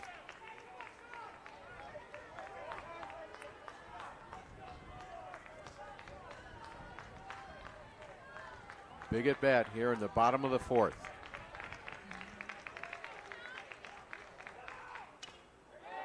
Again, Taylor will continue to swing. The deeper it goes, the more foul balls, the more the advantage shifts from Helga to Taylor. How this will end up, we'll find out, but he's seeing more and more pitches with more and more opportunities to time things up. In the dirt, Wittick clears, now will retire the side. A run in, an RBI single from Angelo Cantello, but indeed, St. Viator did win the fourth inning, and they are winning after 4. It's the Lions 4, Marian 1.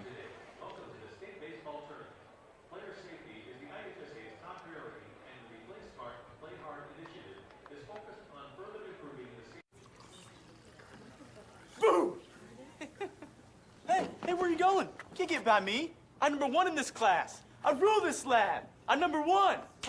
Hey, I don't think so. Yes!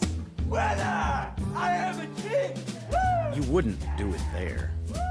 So don't do it here. Sportsmanship. It's up to you. What? Jerk.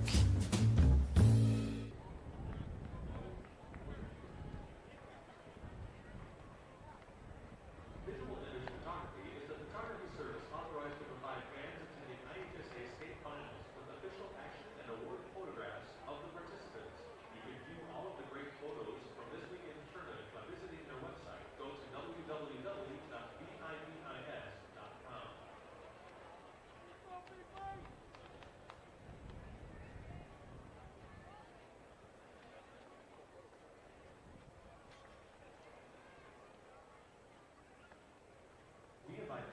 New pitcher on the mound for Marian Catholic. Michael Bolin will take over for fellow sophomore Jordan Schmeevil. Nice in the state championship game to have confidence sophomore for sophomore throwing to a sophomore catcher, especially when you start to get as high as the 3A level. For Bolin, 6'4", 175 sophomore. That's an upside in itself. But when you look at the numbers, you get more excited if you're a Marian Catholic fan. He's 6-1, 41 1/3 innings pitched, a 1.52 earned run average, 26 strikeouts, 15 base on balls for Michael Bolin, who has the responsibility to keep his team close and within striking distance. First man Bolin will face will be Cole Komet. He's been hit by a pitch and a sacrifice fly to drive in a run.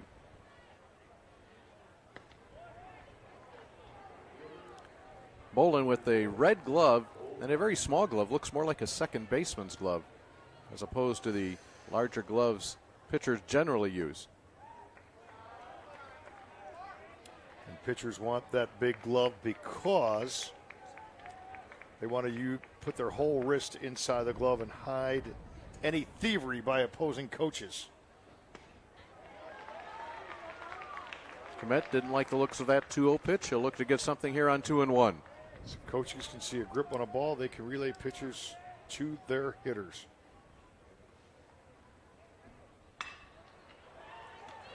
Knocked down by DeLuia. He won't be able to come up with it. Hard smash, a base hit for Komet. So because the ball comes off Komet's bat so quickly, you have very, very little reaction time. DeLuia got their backhand, couldn't get up clean. Infield hit variety for Komet.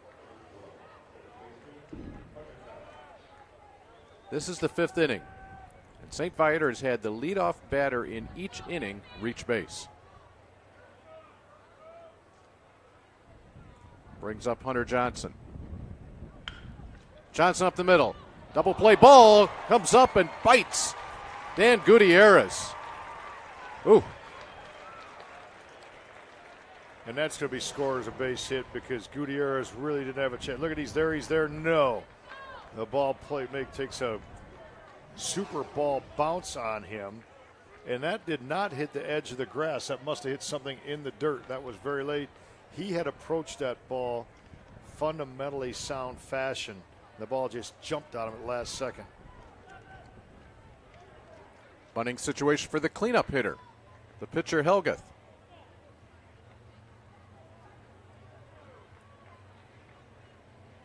Bledsoe at third, playing well off the line, even with the bag. Taylor with the creep in. And this will be fouled into the screen.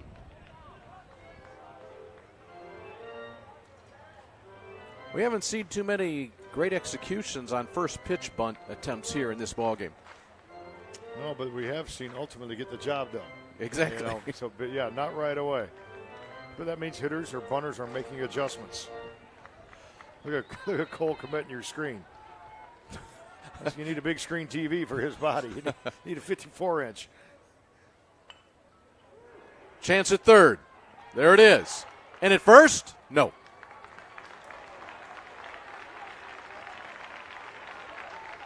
Nice job by Bolin, quickly off the mound.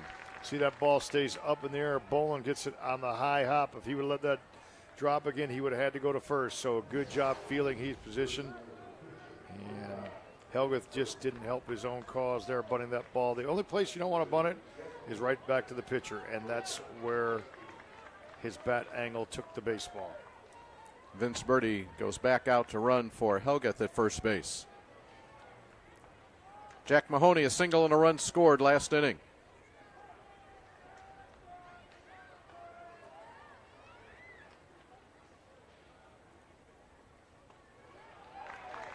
Big, slow breaking ball from Bolin. Mike Mano identifies Mahoney as one of his clutch players. This is a game situation here to extend the lead. Same pitch, different result. A lot of room in right center. The right fielder, Wael Woods, shading Mahoney to the line. Bolin threw 2 ground balls and gave up 2 infield hits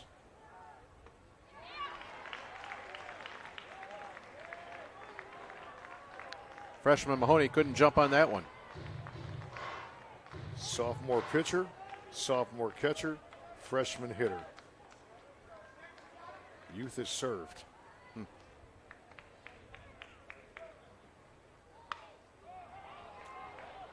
This will stay in the infield fly rule, and DeLuya will make the catch.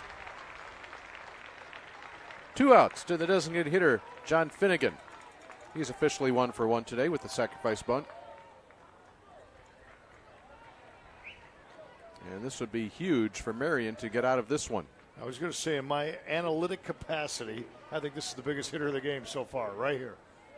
Because if you're Marian and you get out of this, you keep yourself in business. If you can extend in your Viator, you definitely are in the driver's seat momentum-wise. They'll throw to second because the runner at second base got the quick break. Johnson, as soon as that ball was in the dirt, got the break, and of course the runner at first, Birdie, had to make sure the lead runner was going, so a good move there by Cantello to throw to second. Of course, not in time. And your analysis is given a plus right here with runners at second and third. The biggest hitter of the game.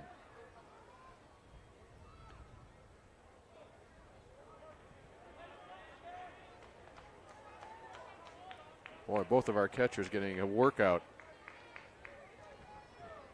So Tony DiCarlo, are you deciding, do you pitch against Finnegan or DeSelm? Yeah, DeSelm had an RBI single his last time. So Bolin comes back with a strike, 2-1.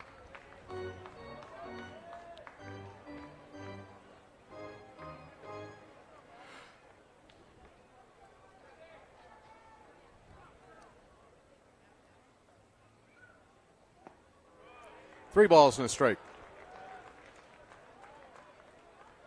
Would you put him on here at 3-1? I would. If you don't want to just flat out give him with a fastball here, and if you're in a pitch round, you don't want to put a ball in the dirt and score the run. Bases loaded, 2 outs. Brett DeSelm has bounced into a double play and driven in a run. And a chance to open up this lead, which currently stands at 4-1. Yeah, so you go back to our previous batter, which was Finnegan, now it's to DeSelm. You go 4-1, manageable. 5, 6, 7-1, whole different ball game here. Choosing to go from the windup is Bolin.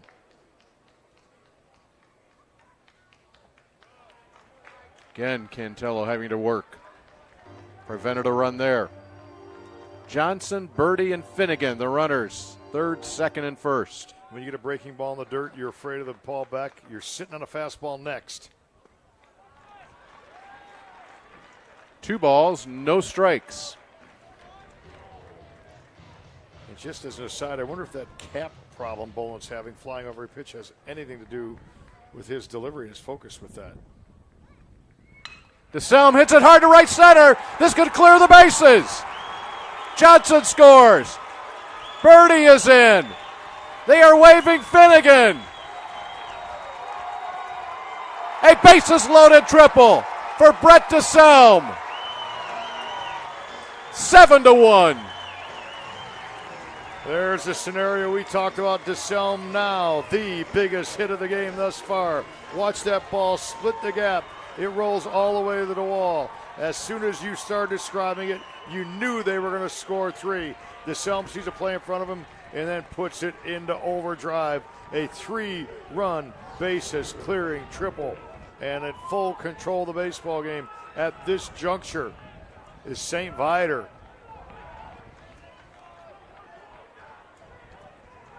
The Viator crowd in a buzz. The Marian crowd silent. Michael Wittick at the plate. Boy, and how thin that edge is. 1 pitch away from getting out of a jam.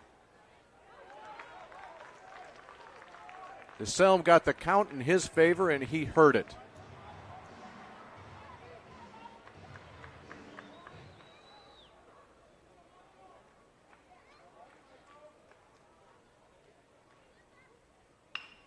Wittick, he'll drive in another.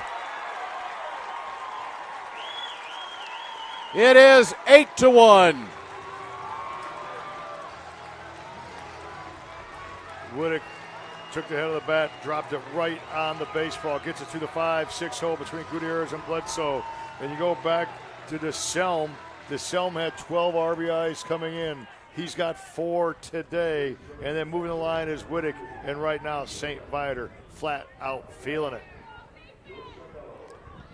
The theme of a tournament, it's strange how often we develop one, whether it's 1A, 2A, but through the course of all 8 games in a weekend, and this weekend, it's the 2-out hit. There's no doubt. We saw Crystal Lake score 9 the other day, yesterday with 2 outs. They got 4 up on a big order, 2 outs today, taking a 4-1, in quotes, ball game and turning it into an 8-1 right now, dominating performance by St. Viator at this juncture. Joe Sarnello at the plate, 2 for 2 today, 3 for 3 yesterday.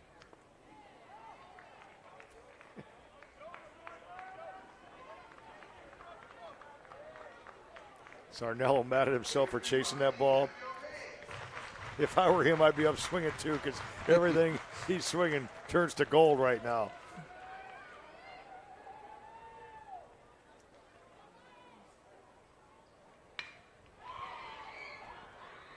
A little short flip, and that closes the inning. However, with 2 outs, St. Viator scores 4 times. The big blow, the bases loaded triple from Brett DeSelm, and we will head to the bottom of the 5th inning. Marian looking up at an 8-1 deficit.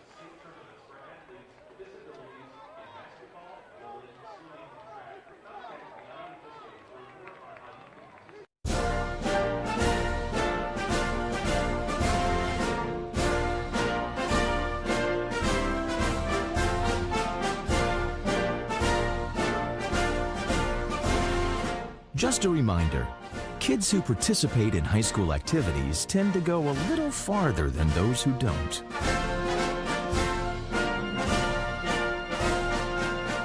Take part. Get set for life.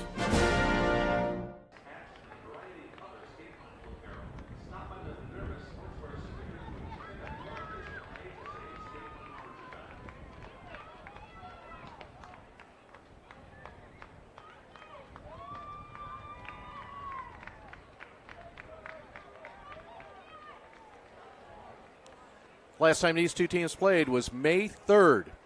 That was when Marian defeated St. Viator 8-1. That is our score, but flip the teams around. It's the Lions on top here in the bottom of the 5th inning. And for Marian, they just started belting the ball. Yeah, they're probably in their dugout. There's probably some verbal, they yell belts. And that means they have a shirt that says #strappin', which basically has been their battle cry. Strap it in for a run on the tournament trail. They've had a great run, but they need the belts to start turning some things around here and have a big inning of their own. Pierce Jones, 2 hops to Mahoney, 1 out.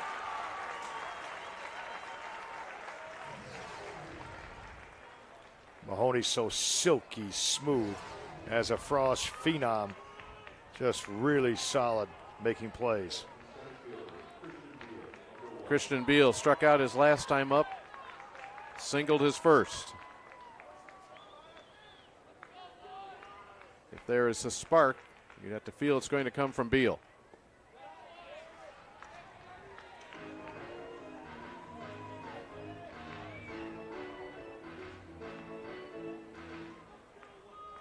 As he has all day, Helgath in the stretch.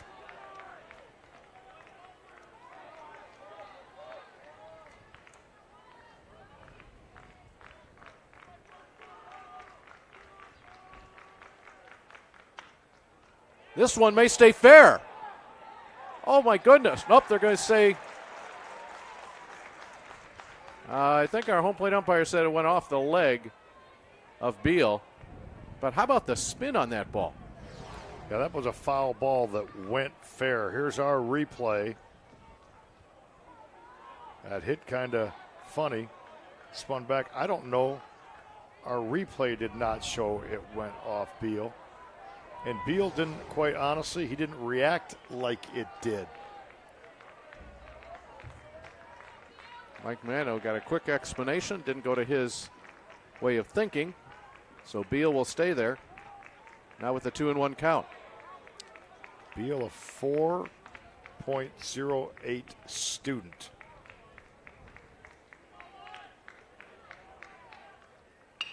Hits this one on the nose. Drops in front of Komet. That's where there was room on this field. They were shading Beal to hit it more to right center. He finds just left of center. Cole Komet has a long time to go chase that down, gets to his glove, and you know you're not going to test the arm of Cole Komet if you're Christian Beal, especially with an 8-1 score. Dan Gutierrez has a hit today. One of the 5 hits the Spartans have produced. Looking to bunt. Helgath goes bare hand. Made it look easy. Now let's break down that play for people watching and saying, why is he bunting down 7? He was bunting for a base hit. They need runners. So that was a drag bunt. Bare hand pick up a play by Helgath. So it was actually a very smart play.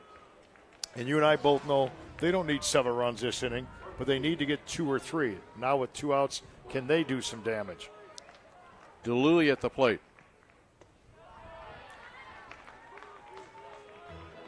DeLuey with the hit today.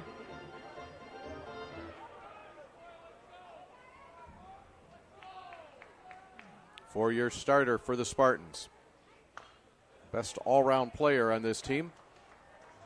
Of course, DeLuey has had a great year on the mound. Had a great game yesterday. Got the win in the semifinal.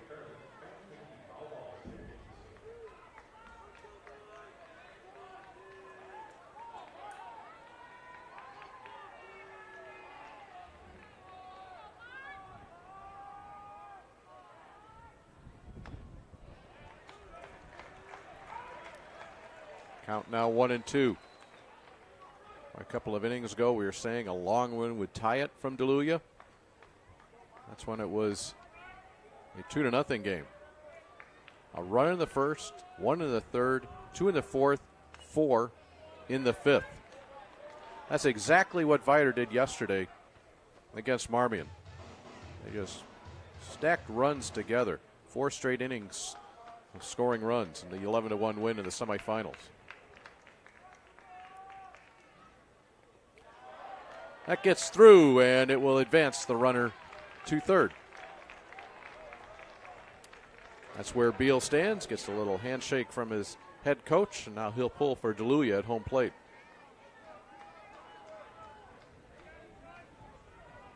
Bullpens are quiet here in the fifth.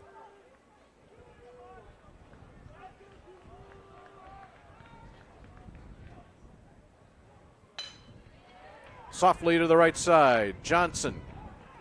And that will finish the inning. Once again, St. Viator wins the inning in a big way. 4 runs in the top of the fifth. We go to the 6th with an 8-1 lead.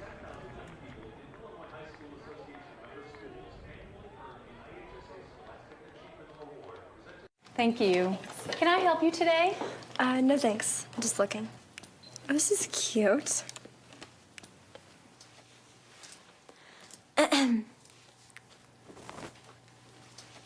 So?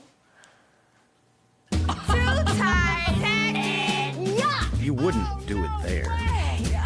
So don't do it here. Sportsmanship. It's up to you. Like they're the fashion police.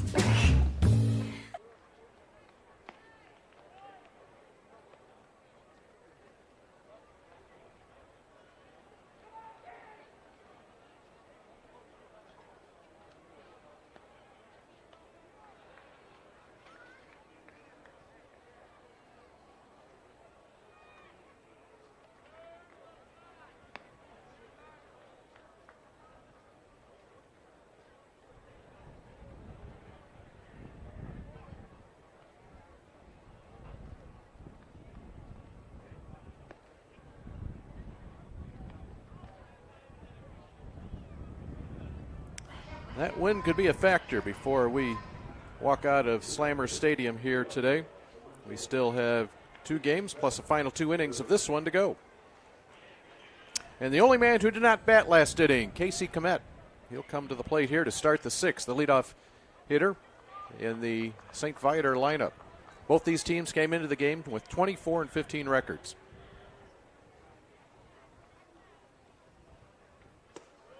Michael Boland on the mound. He gave up 4 runs last inning on 4 hits.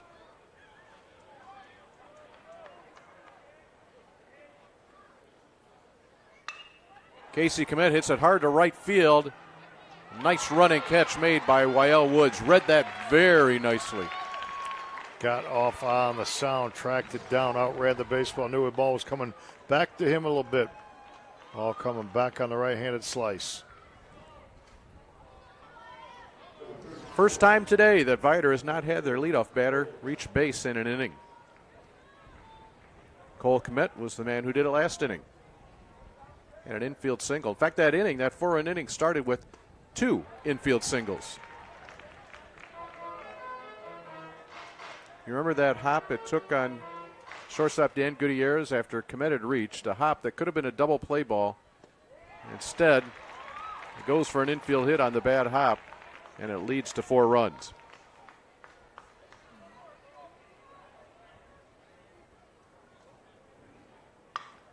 Cole Komet, that's off the end of the bat. Beal got a nice break on it. 2 quick outs here in the 6th.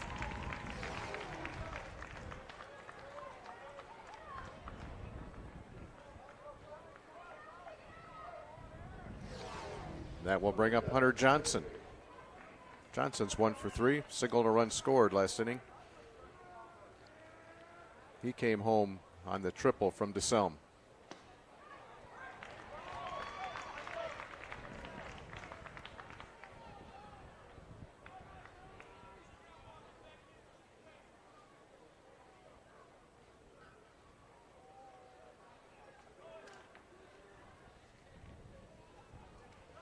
Boland looking much more comfortable this inning than last.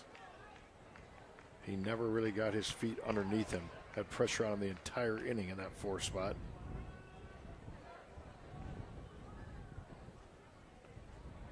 Big overhand breaking ball. We have 4A baseball coming your way at 3 o'clock. 3rd place game, New Trier taking on St. Lawrence. Our championship game, Crystal Lake South and Edwardsville, North versus South for the 4A title. Scheduled at 3 o'clock and at 5:30. We'll see how close we come to those.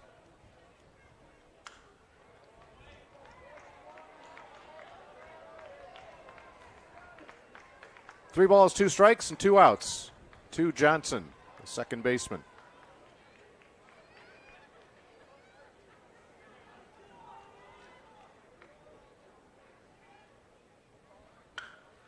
Right on the nose, base hit. 13th of this game for the Lions. How about that piece of hitting? It's so difficult to keep your hands above the ball up, and he did just that. You have to have some incredible bat speed to take a high pitch and still line it off by keeping your hands over the baseball. Pitcher Helgath will come to the plate. Bryce Helgath today has been a busy man on the mound at the plate. He is singled, struck out, and also reached base. Eventually scored. His courtesy runner, Vince Birdie, scored on the triple by DeSelm. Reached base on a fielder's choice when he bunted into a force out.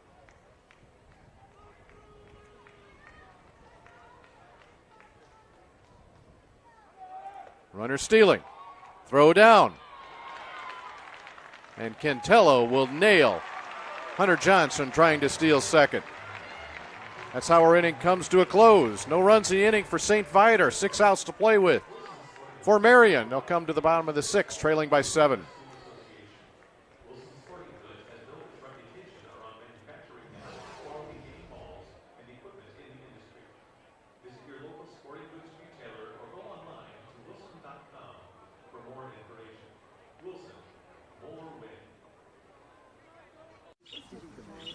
Hey, great party. Oh, thanks. Here you go. 1 hamburger, medium well. This is well done. No. That's medium well. What? Are you calling me a liar? This thing is practically burned. That's it. You're not going to come to my house and tell me how to cook a hamburger. I don't really... You wouldn't do it there. That'd be crazy. So don't do it here. Sportsmanship. It's up to you.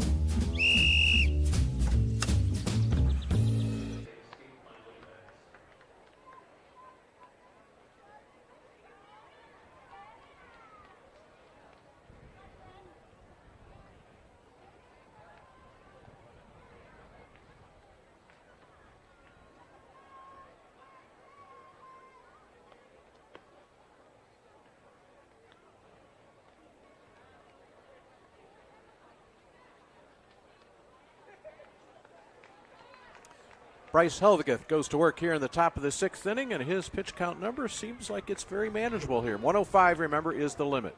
So the first pitch of this inning will be his 74th.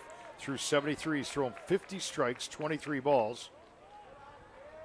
First, he's faced 21 batters and 11 first pitch strikes, now 11 out of 22, so 50%. Not too good on first pitch strikes, but overall, pound of the zone. And just like that, Wittick and Komet head out to talk to Helgeth as he starts here. 2 balls and no strikes to our leadoff batter here in the 6th. That's the cleanup hitter, Wyatt Woods. 75 pitches, 30 more left to his allotment of the day. And this will drop for a base hit. Leadoff single from Woods, 6th hit of the day for Marian. I like to play Wyatt Woods the way he plays baseball. Does a good job in right field, good job handling the bat, plays the game extremely hard.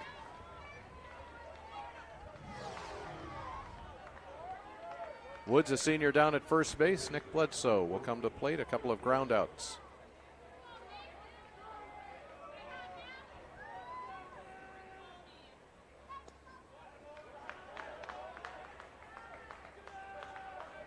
Last year, St. Viator, high hopes coming here to Joliet.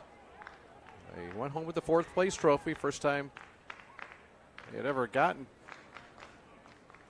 a 4th place trophy. Had a 2nd place finish back in 1965 in the single class system, but had a chip on their shoulder all year. Outscored in the tournament last year 16-2. A lot of folks didn't think they'd get back here. But Mike Mano said there was one group of people that thought they would. And that was his players.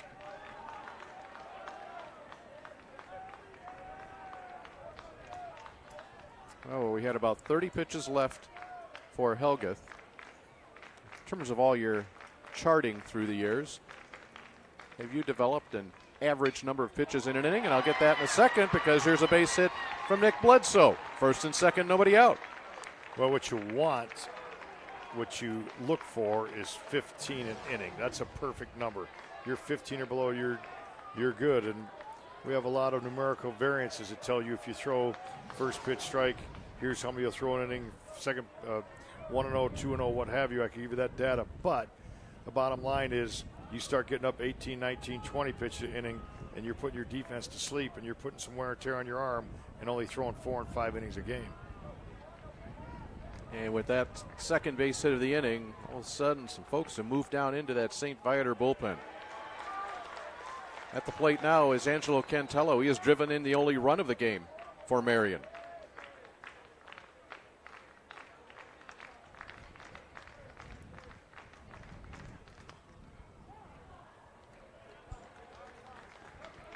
Woods at 2nd, Bledsoe at 1st.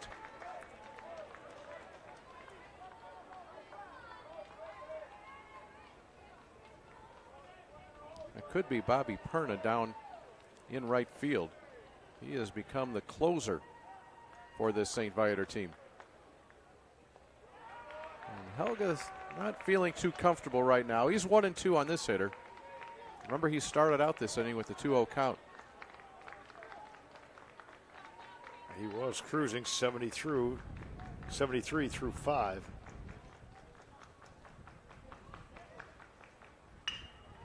Hard left side. Mahoney. Johnson. And DeSelm can't come up with it. And a run will score. So just a little short hop on that turn, and that will allow Woods to come around from second base. This is opportunity lost. Plenty of time to measure that throw with Hunter Johnson. Short top his first baseman DeSelm couldn't scoop it.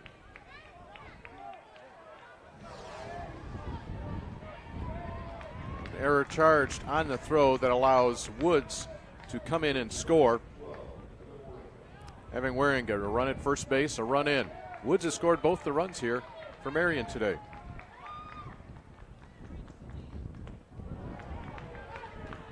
Inside and high to A.J. Anderson. He's 0 for 2. Now you look back at this game, it's 8-2 right now. Remember the first 2 innings, St. Viator hitting, they had threats and double plays turned by Marian in each of the first and second innings. This game could have really been opened up a lot earlier. Sinking quickly, that's going to fall. The third hit of the inning in the first 4 batters.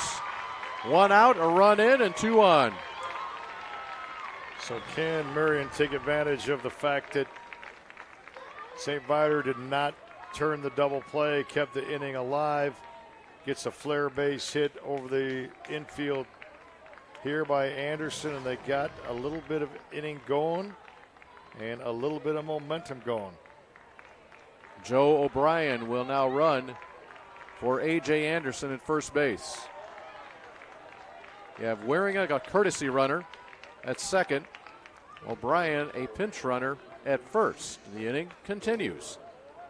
And it continues to Sean Taylor.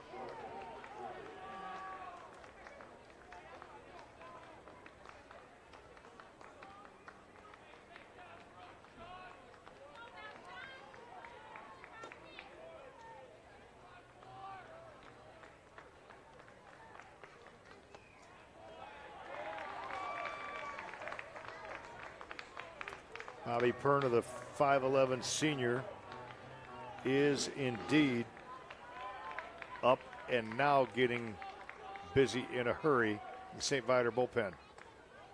Taylor takes 2 pitches inside.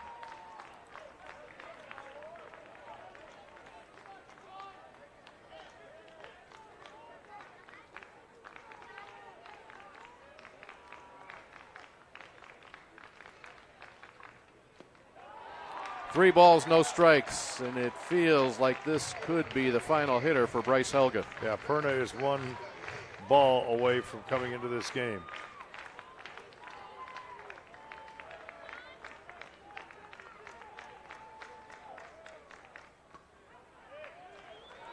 Now Helga will try to climb back.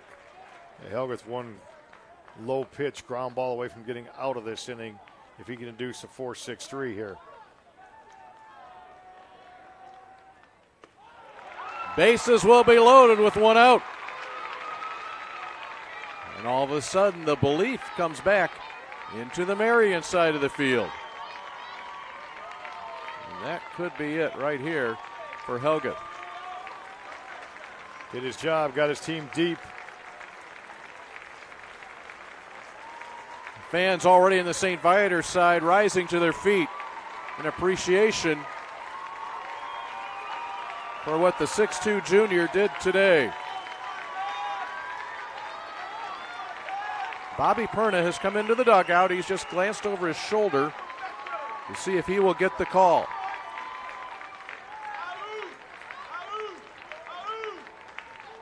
He still hasn't come out. He's going to stay in. All right. Interesting.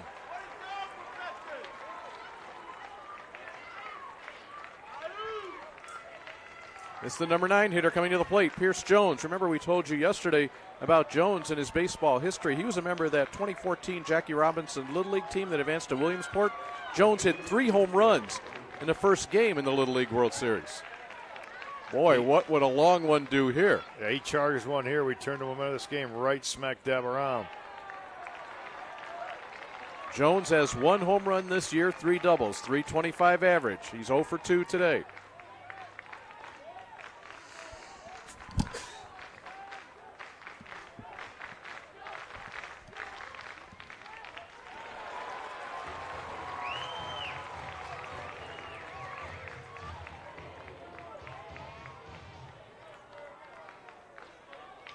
Ball, a strike, and an out.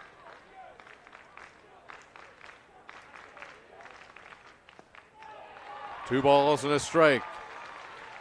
You can tell he's a little bit tired because his arm slot is dropping down quite a bit now. And he's lost a couple inches off his fastball. 3-1 with the top of the order coming up.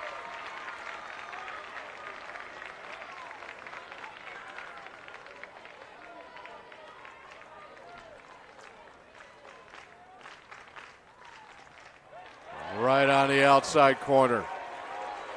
3 balls, 2 strikes, 1 out. Cheers from either side of the field on every pitch right now.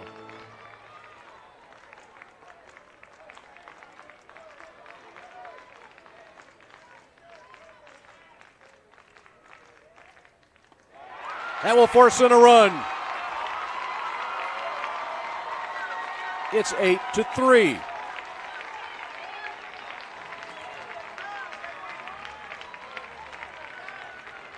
Two runs in the inning. Bases loaded. 1 out. Christian Beal will come to the plate. And that should be it for Helgath right here. Once again, Mike Mano will come to the mound. Perna standing with his glove on his hips, and here he comes. And that will be it for Helgath. And once again, the fans come to the feet this time. An appreciation as Helgath will officially come off this field.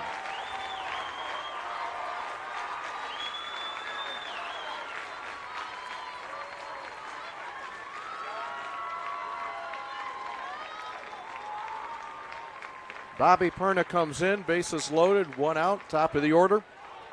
Perna slated to be one of the top pitchers this year. However, he was hurt in the second game of the year. They've now turned him into the closer. We'll take a break and give you those numbers when we come back.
Remember the old days when your closer came in with runners on base and the game situation?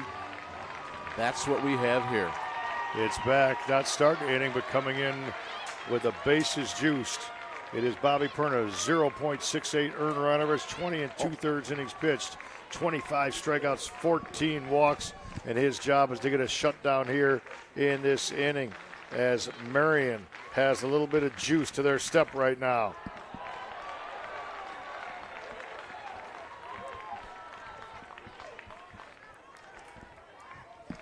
Christian Beal could electrify this crowd, at least on the third base side.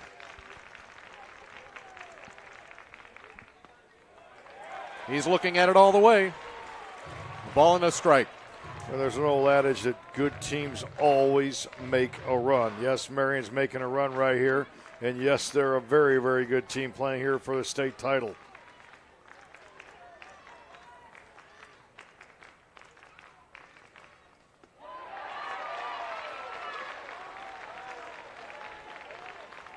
Joe Bryan, the runner at third.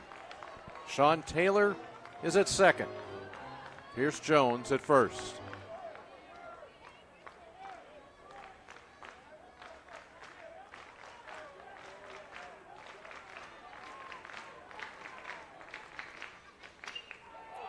high, shallow left. Sarnello, Wynn takes it and blows it away from him. 1 run will score. The Sun and the Win. It is 8-4. My, oh my, you need a play like this to keep it alive. High fly, lazy ball, 2 outs, right? Not so fast. And to see Sarnello over on that, goes over his head. That was a good 10 feet of separation between he and ball. And I'll tell you what it does. It makes the next batter, Gutierrez, more comfortable, and it makes the defense think just a little bit more. The pressure builds right now. Gutierrez represents the tying run here in the bottom of the 6th. Perna deals strike 1. It is a high sky. The sun as bright as can be, and a wind blowing out at about 20 miles per hour. Tough combination here for outfielders.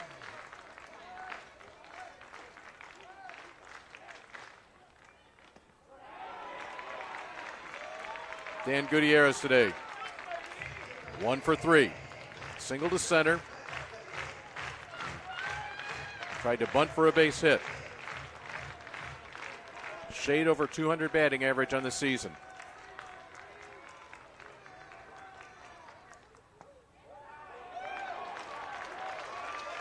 Mark DeLulia on deck, Wael Woods, Nick Bledsoe. Those are the next 3 hitters. 3, 4, 5 in the Marian order. Same conference, played each other twice, played in the same tournament, Arizona. Familiarity.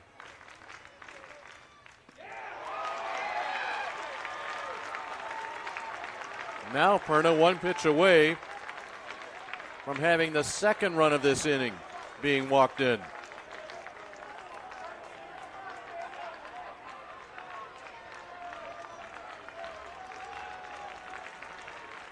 Taylor, Jones, Beal on the bases. Here's the 3-1. We go full. Why not?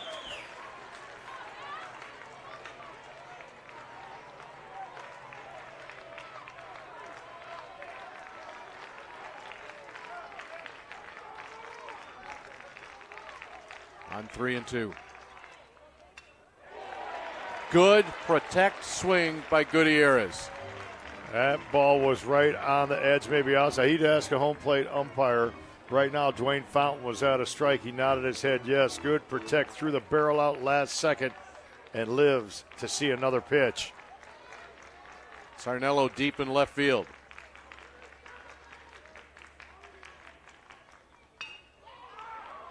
To first. Right at the feet of DeSelm. That will score a run. 4 runs in the inning. Advancing to third is Jones. Beal to second. We had some banter between you and I about they don't need 7 this inning. They need 2 or 3. They already have 4. 1 base hit away from really, really regaining momentum. It's kind of crazy to say. Right now, St. Viator 8. Marian Catholic 5, and Marian Catholic right now with the momentum. They're putting the pressure on right now. And do you remember when I said back in the 3rd inning that Mark DeLuia came to the plate, a long one would tie it? Yes. He can do that again right here. And he has the ability. And he has a wind aiding him immensely. It is running out there to left center field at 20 miles an hour.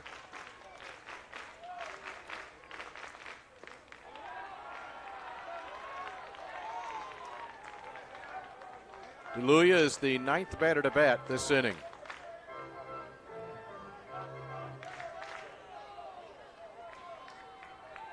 He has a huge gap in left center field.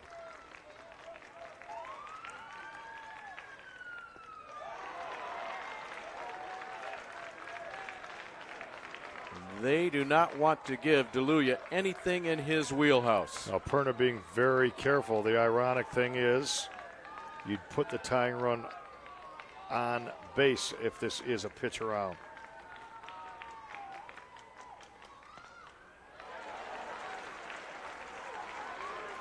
Two balls and a strike now to DeLuya. 6 home runs on the season. 12 doubles. .434 average.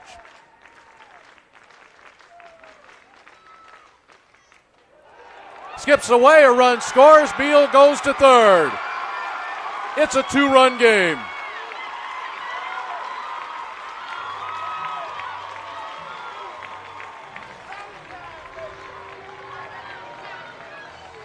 Whittick goes to his knees, tries to round his shoulder with a curveball spinning away. Hit the shin guard and went the other direction.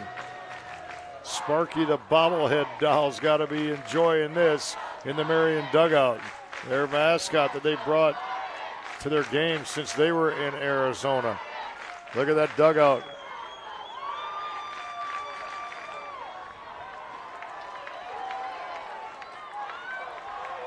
An 8-6 game. And a 3-1 count to DeLuya.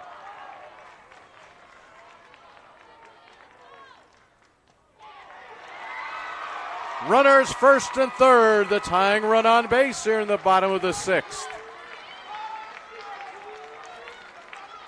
Wael Woods will come to bat for the second time this inning. He started it all with a base hit to right. It was about 20 minutes ago that we reported Bryce Helgeth had only thrown 73 pitches and had 105 or 100, about 30 left in his allotment. Since then, there's been an awful lot of Marian action.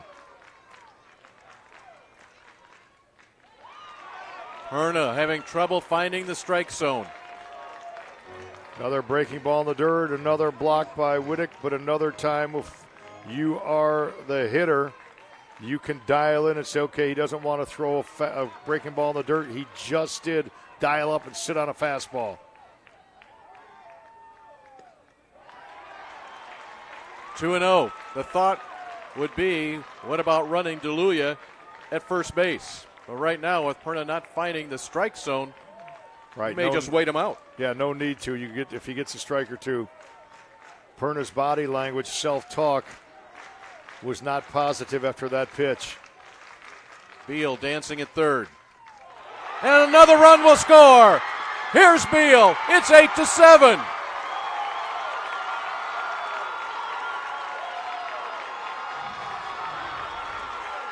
And DeLuya. Well, time was called. DeLuya comes to third, but I think he's going to be sent back. I believe time was called. Mike Wiley calling time. So DeLuya will head back. Smart play to the umpire, sends you back.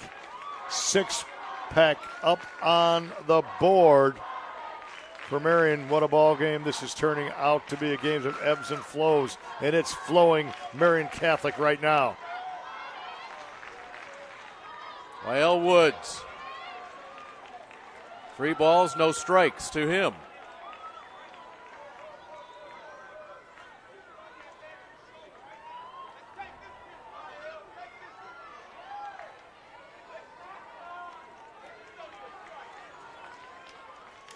The ball got loose from the berm onto the field. That's our delay. No one warming up in the St. Viator Lion bullpen. Right now it's Perna's game.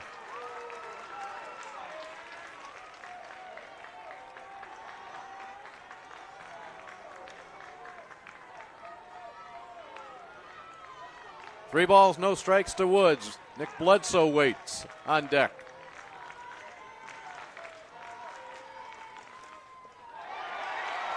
Another walk here in the 6th. The 4th walk of the inning. To go with 4 hits. Wild pitches. And now the go-ahead run is on base, and we will have a pitching change. I believe they're going to bring Komet in to play first. Brett DeSelm believe, will go from first base to the mound. And Corey Korab will come back into the game. We'll get it all official for you. What a game here in your 3A championship game. We'll be back.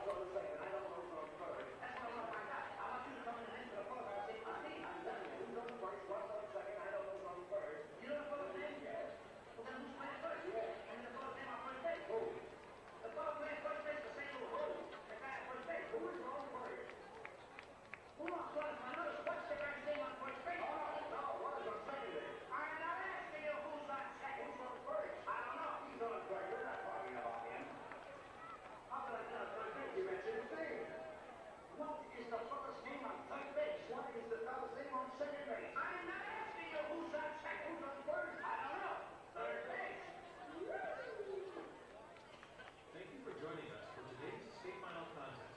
The IHSA believes that high school athletics bring tremendous value to student athletes, their schools, and their communities.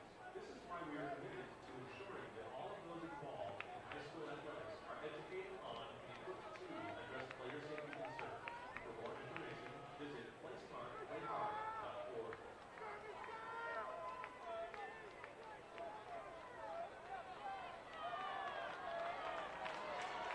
Now Brett DeSelm, who had that bases-loaded triple, the big offensive blow that supposedly ended this game. He's asked to do it here on the mound. 1-3 for the senior. 23rd inning pitched, a high 6.54 earned run average, 18 walks in that 23rd inning.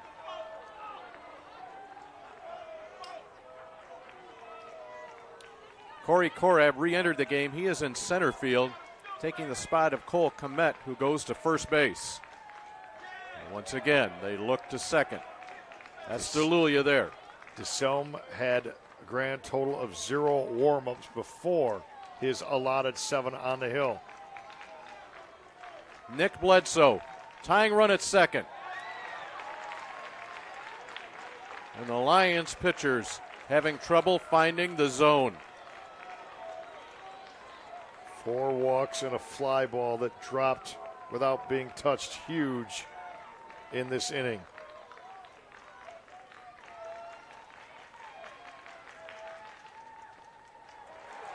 A ball and a strike to Nick Bledsoe. Bledsoe today, a single and 3 trips.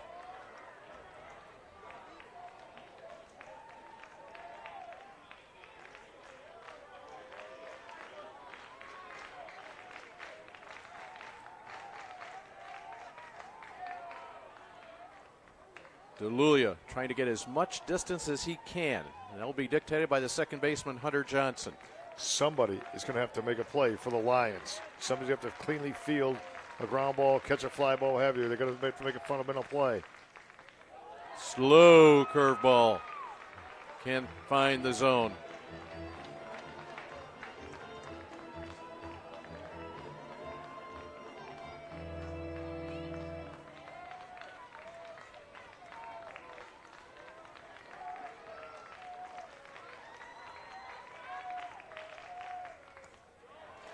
On the outside corner, DeSelm, a pitch away from getting out of it. He had the biggest hit, single hit in this game, a 3-run triple. Can he get the biggest out of the game at this far?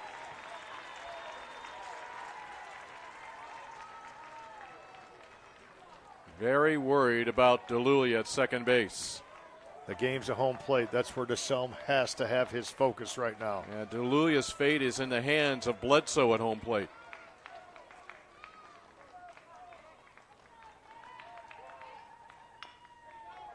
Chopper, foul.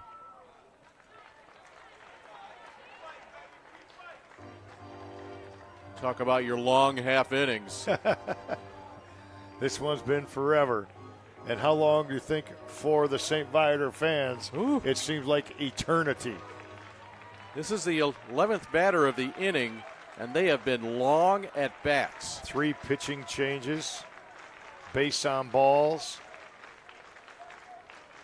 The 2-2 pitch. And that hits him. And it will load the bases. The go-ahead run now in scoring position. He'll be there for Angelo Cantillo. I think there's some emotion in this game. Cantillo walks to the plate. You were writing something down in your notes. He started knocking himself on the helmet. A little bit of juice flowing through his veins right now. DeLuey at third. Woods at second. Bledsoe at first. Time is called. A ball pops out of the bullpen for St. Viator.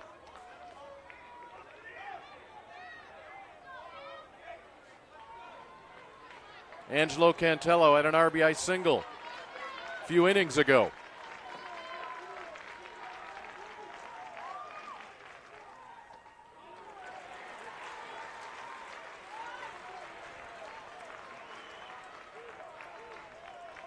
An 8-1 lead has shrunk to 8-7. A 6-run sixth inning. Is there more to follow? Woo, and did Wittick have to sky for that one? My goodness. And I tell you what, he just saved a run, saved the tying run for now. But to Selm, this pitch gets all the tougher with his lack of command on that one.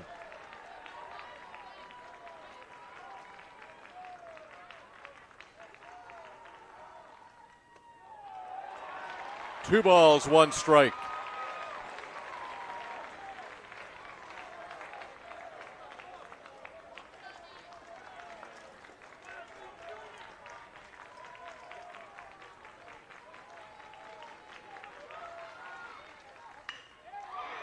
To short. Bobbled. Safe there, and we're tied.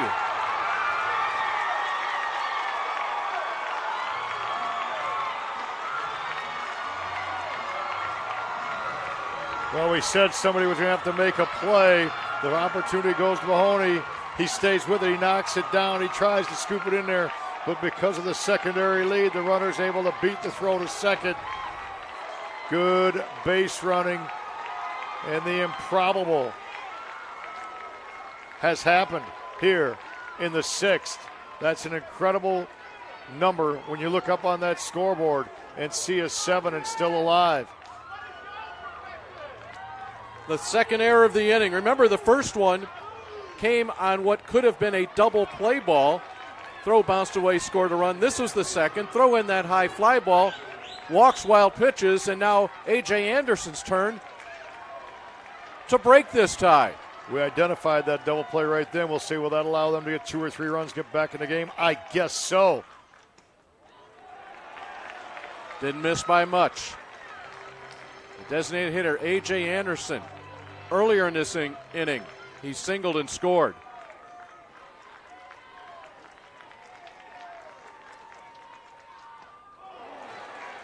He was looking big.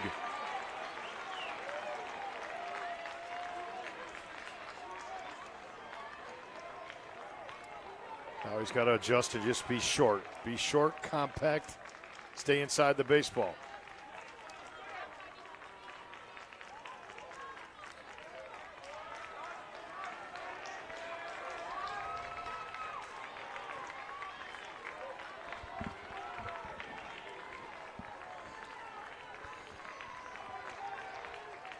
Anderson waits. Count will go to 1-2.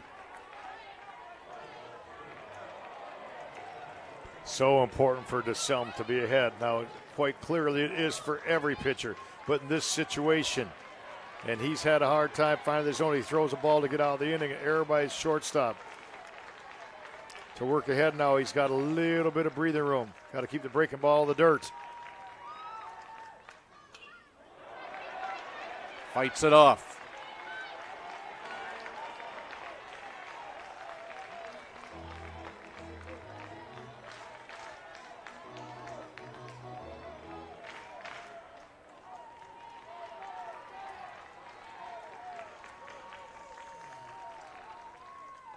Strike 3 called. The St. Viator fans will take what they can get. They'll take the called third strike that will leave the bases loaded. But it's Marian Catholic, a 7-run inning on 4 hits. 4 walks, a hit batter, 2 errors. They leave 3. But we will go to the 7th inning in your 3A championship game. Tied at 8.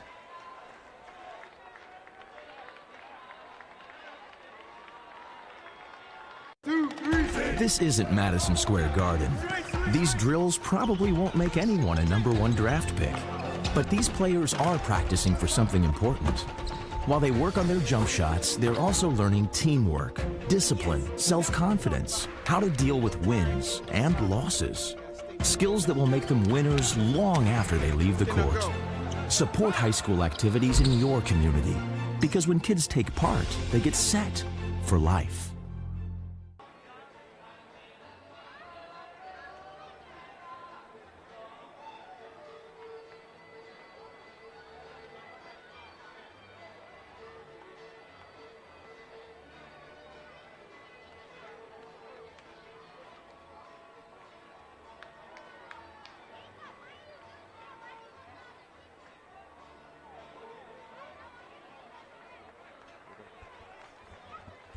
Well, how about Michael Bolin? He will come back out to the mound. The last time he touched that rubber, his team was down 8-1. He looks up at the board here at Slammer Stadium. We're tied at 8. We're in the top of the 7th. In effect, we're in extra innings right now. Great point. Bryce Helga. How the fate changed for him in 1/2 inning. He was cruising along with the 8-1 lead, got into some trouble. And now he will bat. He'll have to do it with the bat. Jammed to Beal in center. Right there for the first out. This place was incredibly quiet, and now it's a buzz from dugout to dugout as a title is on the line in the next 5 outs, or possibly more. Jack Mahoney has grounded into a double play. Single is scored and popped out to second.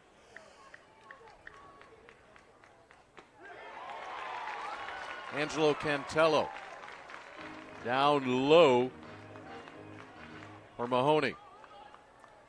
Mahoney and Cantello had a word as Mahoney was coming to the plate.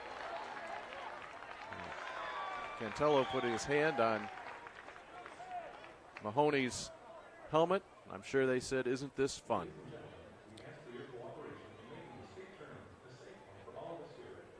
Mahoney wanted time. He'll talk to his third base coach, Brian Muha. Can't believe there's any confusion on any side. 0-2.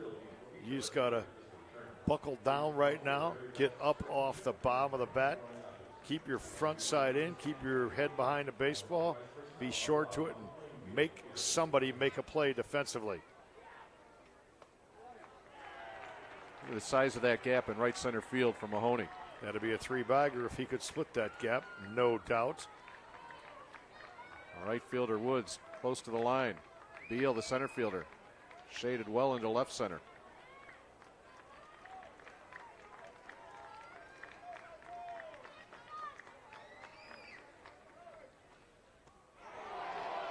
Just missed. The O's, ahs, groans coming from the third base side of this field.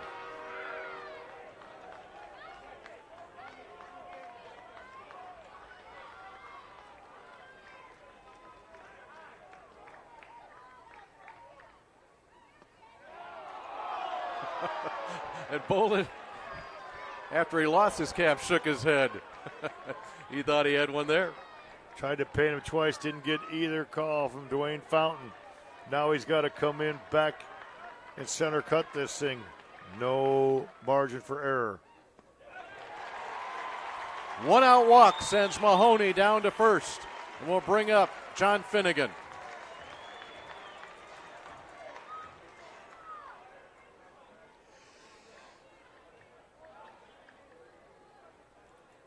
Eight runs, 13 hits, 2 errors. Both those errors for St. Viator coming in the bottom of the 6th inning. Marian, 8 runs, 9 hits, and no errors. Finnegan, a single, a sacrifice bunt, and a walk today.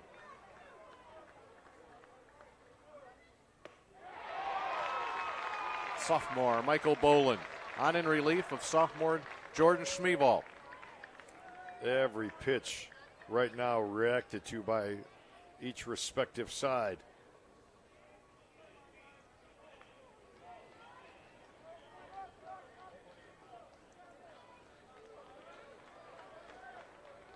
Finnegan ready and back in. He has that big right center gap if he can find it. To Bolin, to DeLuya. Safe at first. Throw pulls Taylor off the bag.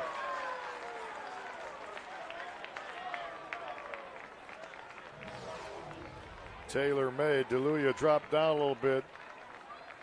The inability to turn a double play badly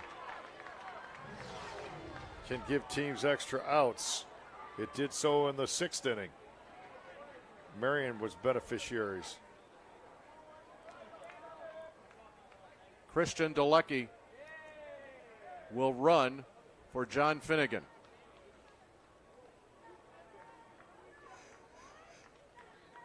That was nearly the third double play turned by Marian today. They turned one each of the first 2 innings.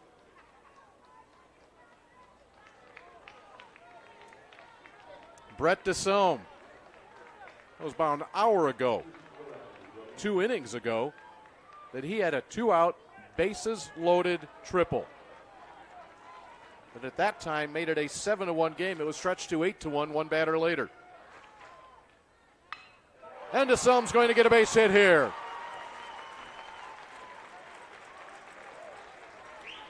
Inning stays alive. And sets it up for Michael Wittick.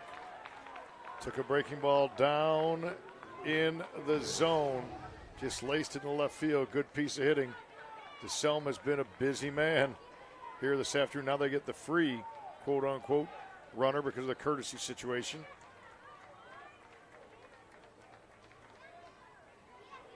It'll be Vince Birdie, the courtesy runner.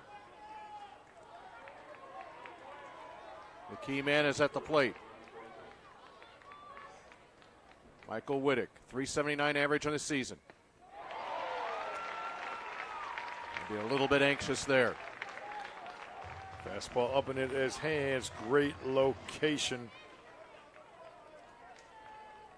Outfield playing fairly shallow. And it's Cantello that keeps the runners at their bases.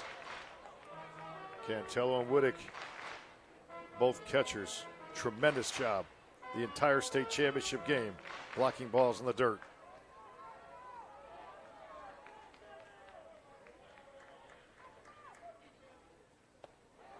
Wittick will take strike 2.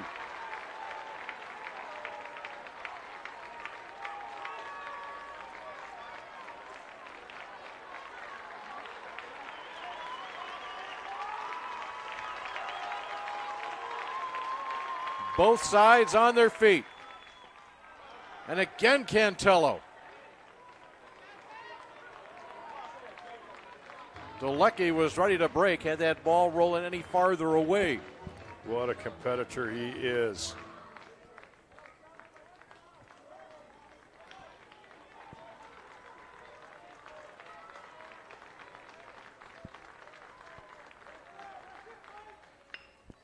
Looping left center, dropping quickly. The dive, no! It will get to left center. 1 run scores. Here comes another.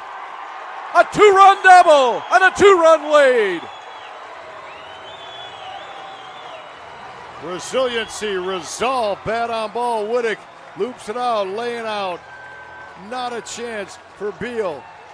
Backing it up, Jones, but not before 2-run score. A 2-out hit.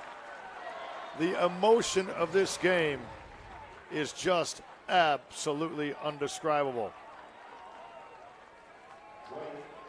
Anthony Stevens now will run at second base. Game within the game. Once again, the first runner, base on balls. That's how it started. But the game within the game, the inability to finish the double play on a tailor-made 1-4-3 kept the inning alive, gave an extra out. St. Viator taking advantage.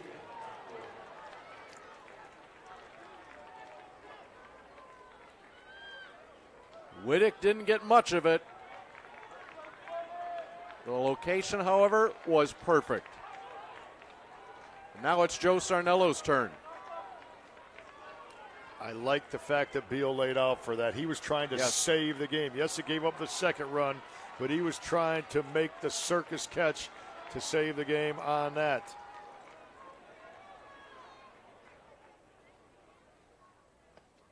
Sarnello looks at a pitch right down the middle. Oh, how this game has turned on every pitch.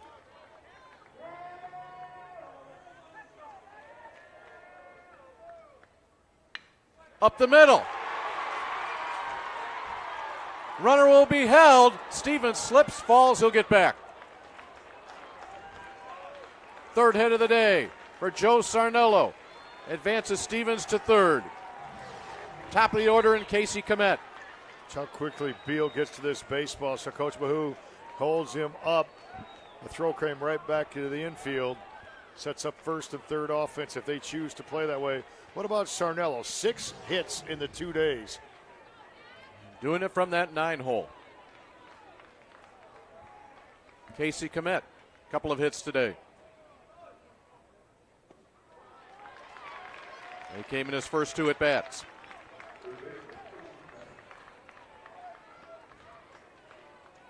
Two runs in the inning.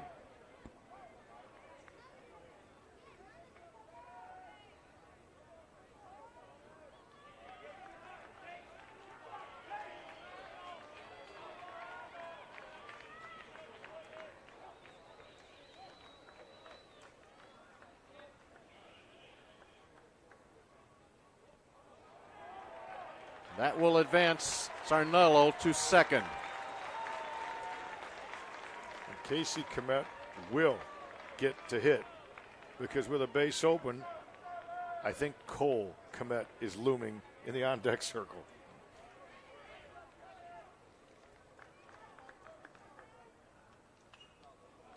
Casey had a good hack.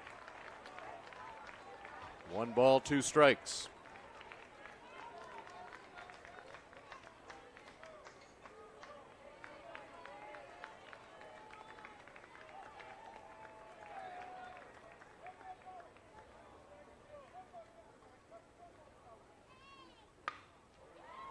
This one rolled out to Gutierrez.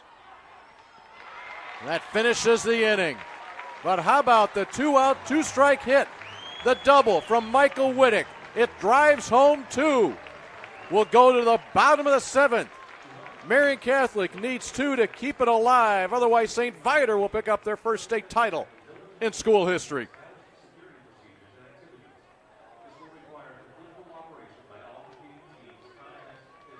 This stage is nowhere near Broadway, and none of these actors will be accepting an Oscar anytime soon. Still, they are rehearsing for something important. While they learn their lines, they're also learning teamwork, discipline, self-confidence, that everyone has a part to play. Skills that will make them stars long after the curtain falls. The National Federation of State High School Associations reminds you that when kids take part in high school activities, they get set for life.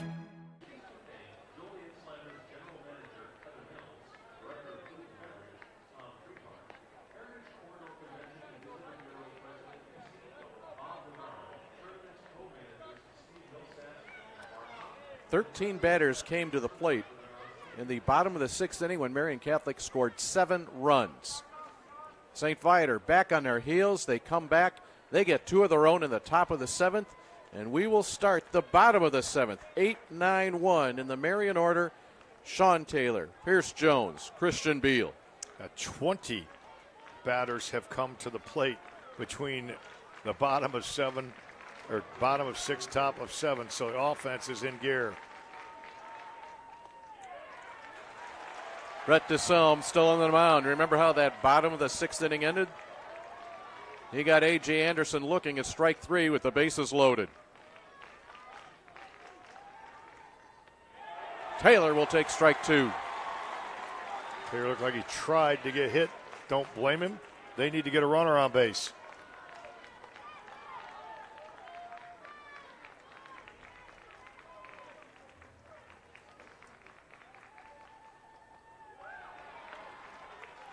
Couldn't find that spot with the fastball.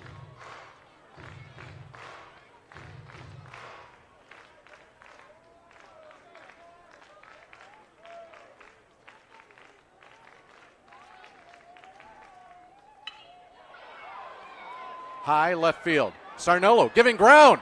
Korab. Sarnello. He'll make the catch. How did he do that? How did Joe Sarnello go back over, reverse his field, and make the catch? Here it is. Circus, circus, circus. He makes the play. Watch him circle around, backpedal, and catch it last minute. Look at the defensive fist bumps in the air. An ugly but effective out. It is the first one of the inning. Good picture of Sarnello there, who is exuberant and relieved at the same time. One out to Pierce Jones. What a big catch by Sarnello. The tying run is still in the on-deck circle.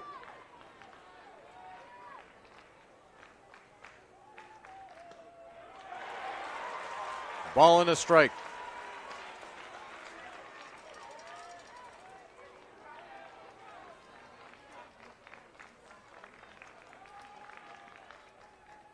And that catches the outside corner on the curveball. Slow and slower last two pitches.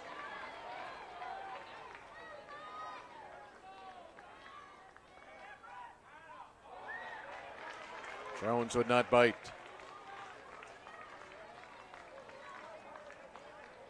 Top of the order looming.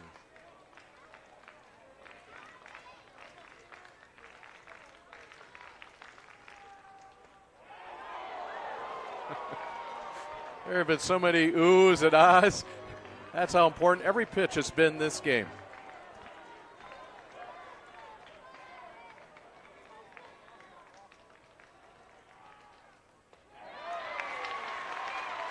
And the tying run comes to the plate.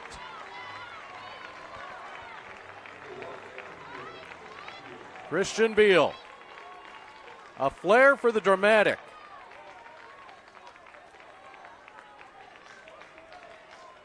The one-out walk to Mahoney in the top of the seventh led to the ultimate 2 runs. Now we have a one-out walk in bottom of inning 7. Beal checks it up. Christian Beal hits his last 2 times up. He has 3 in the game. They want to get as deep as DeLuia. They would feel pretty good about that. They call a balk on DeSelm, and you saw the runner at first. So you may not have from your angle, but the runner at first, that was Pierce Jones. He was coming back to the bag. He was standing on the bag completely deceived by whatever Brett DeSelm did. But however, our first base umpire, Ken Subkowiak, calls the balk. And again, it's the man at the plate. That's the most important runner in this game. It does take the force out, however. Force out and double play both out of the equation now. Count 1-0 to Beal.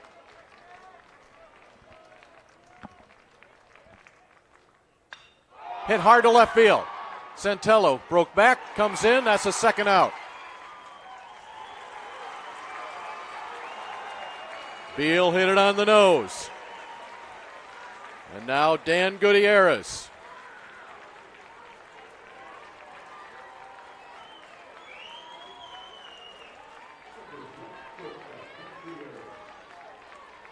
Gutierrez wants to extend the game to D'Elia. That's his opportunity and responsibility. Outfield playing fairly deep for Gutierrez.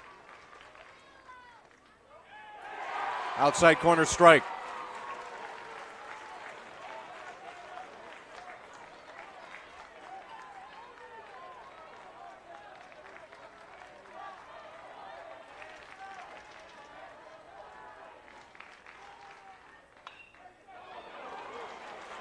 And that came with a couple of feet of getting DeLuia to the plate. A St. Viator 1 strike closer.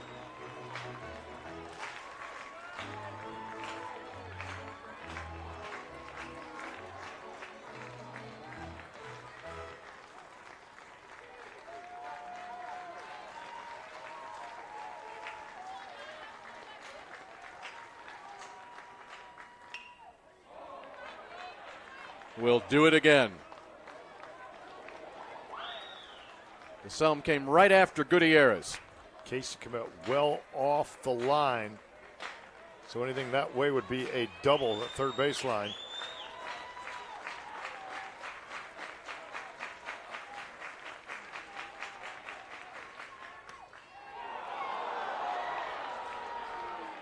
Gutierrez didn't want it.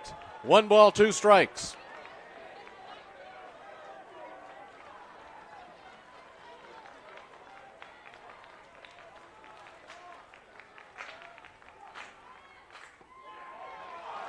It is 2-2.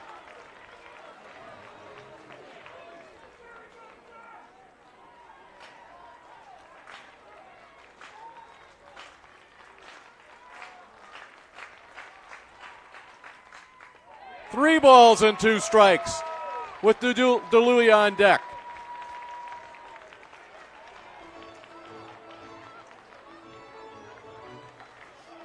The count has gone from 0-2 to 3-2.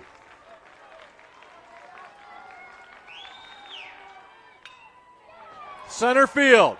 Corab there. St. Viator will win the state championship. A snow cone catch by Corey Corab.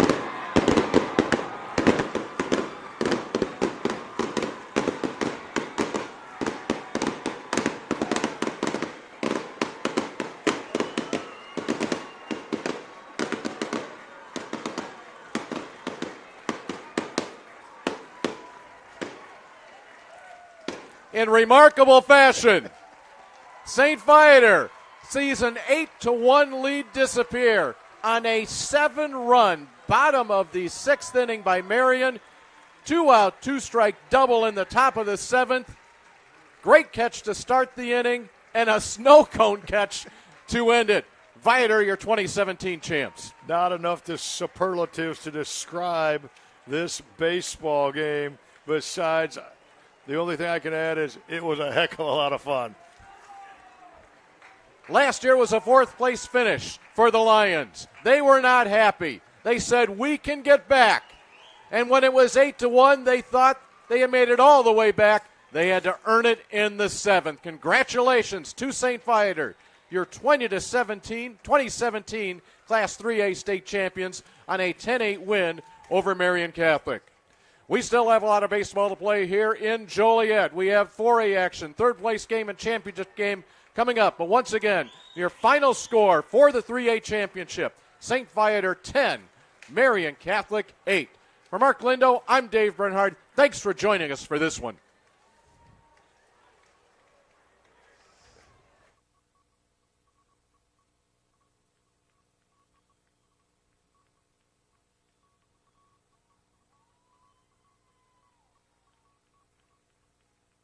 National studies show that students who participate in activities like music, sports, and drama not only have better grades and attendance, but they develop the character to handle adversity,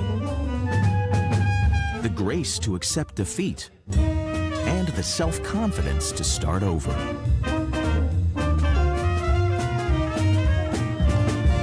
Take part. Get set for life.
Go Gibson.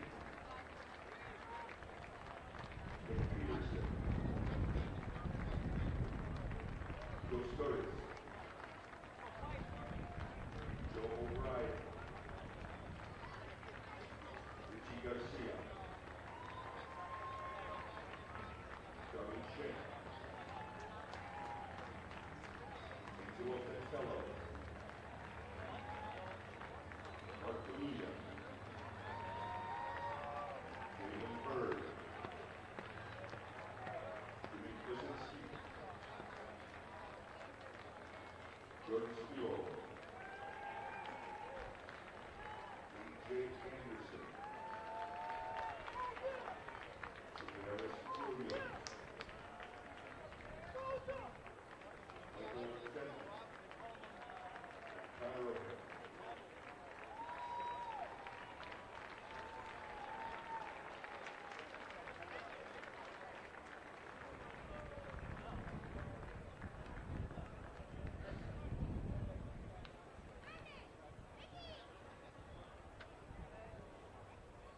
At this time, let's meet the Lions of St. Viator, who finished in first place with a color record of 25-15.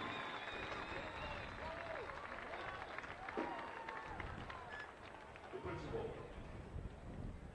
Eileen Mano.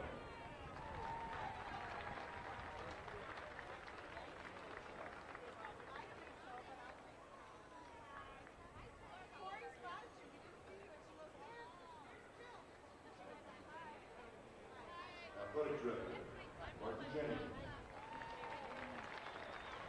Trainer, Judy Farrow. Head Coach, Mike Mann. Assistant Coach, Brett Day. Assistant Coach, Ryan Luha. Assistant Coach, Tom Chapman. And the players, Anthony Stevens. Rick Cinema. Christian Galecki. Joe Sarnello. Vince Kirby.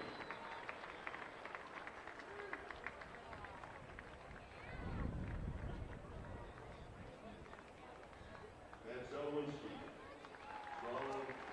Joel Knapp. Jason Fitzmaurice. Bobby Perna. Bryce Helgen. Corey Correa. Hunter Johnson. Michael Whitted. Brad McCullough.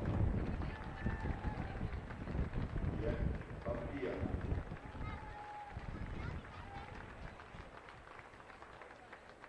Jack Mahoney.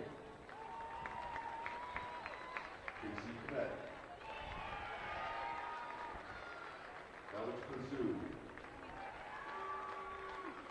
Jack Hennigan.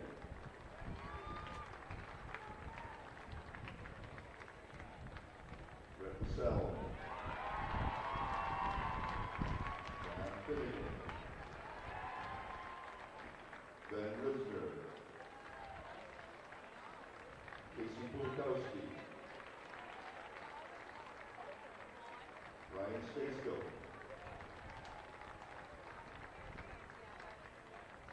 Mike Ruth. Cole Kmet. Sean Atkinson.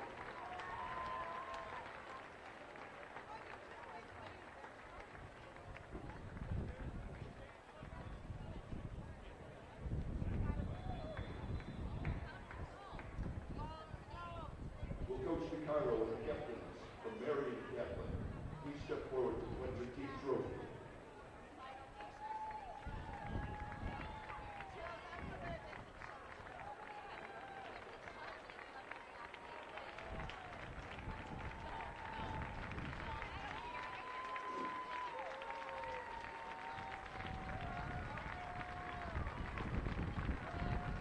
Will coach Mano and the captains of St. Viator, please step forward and present your first place team trophy.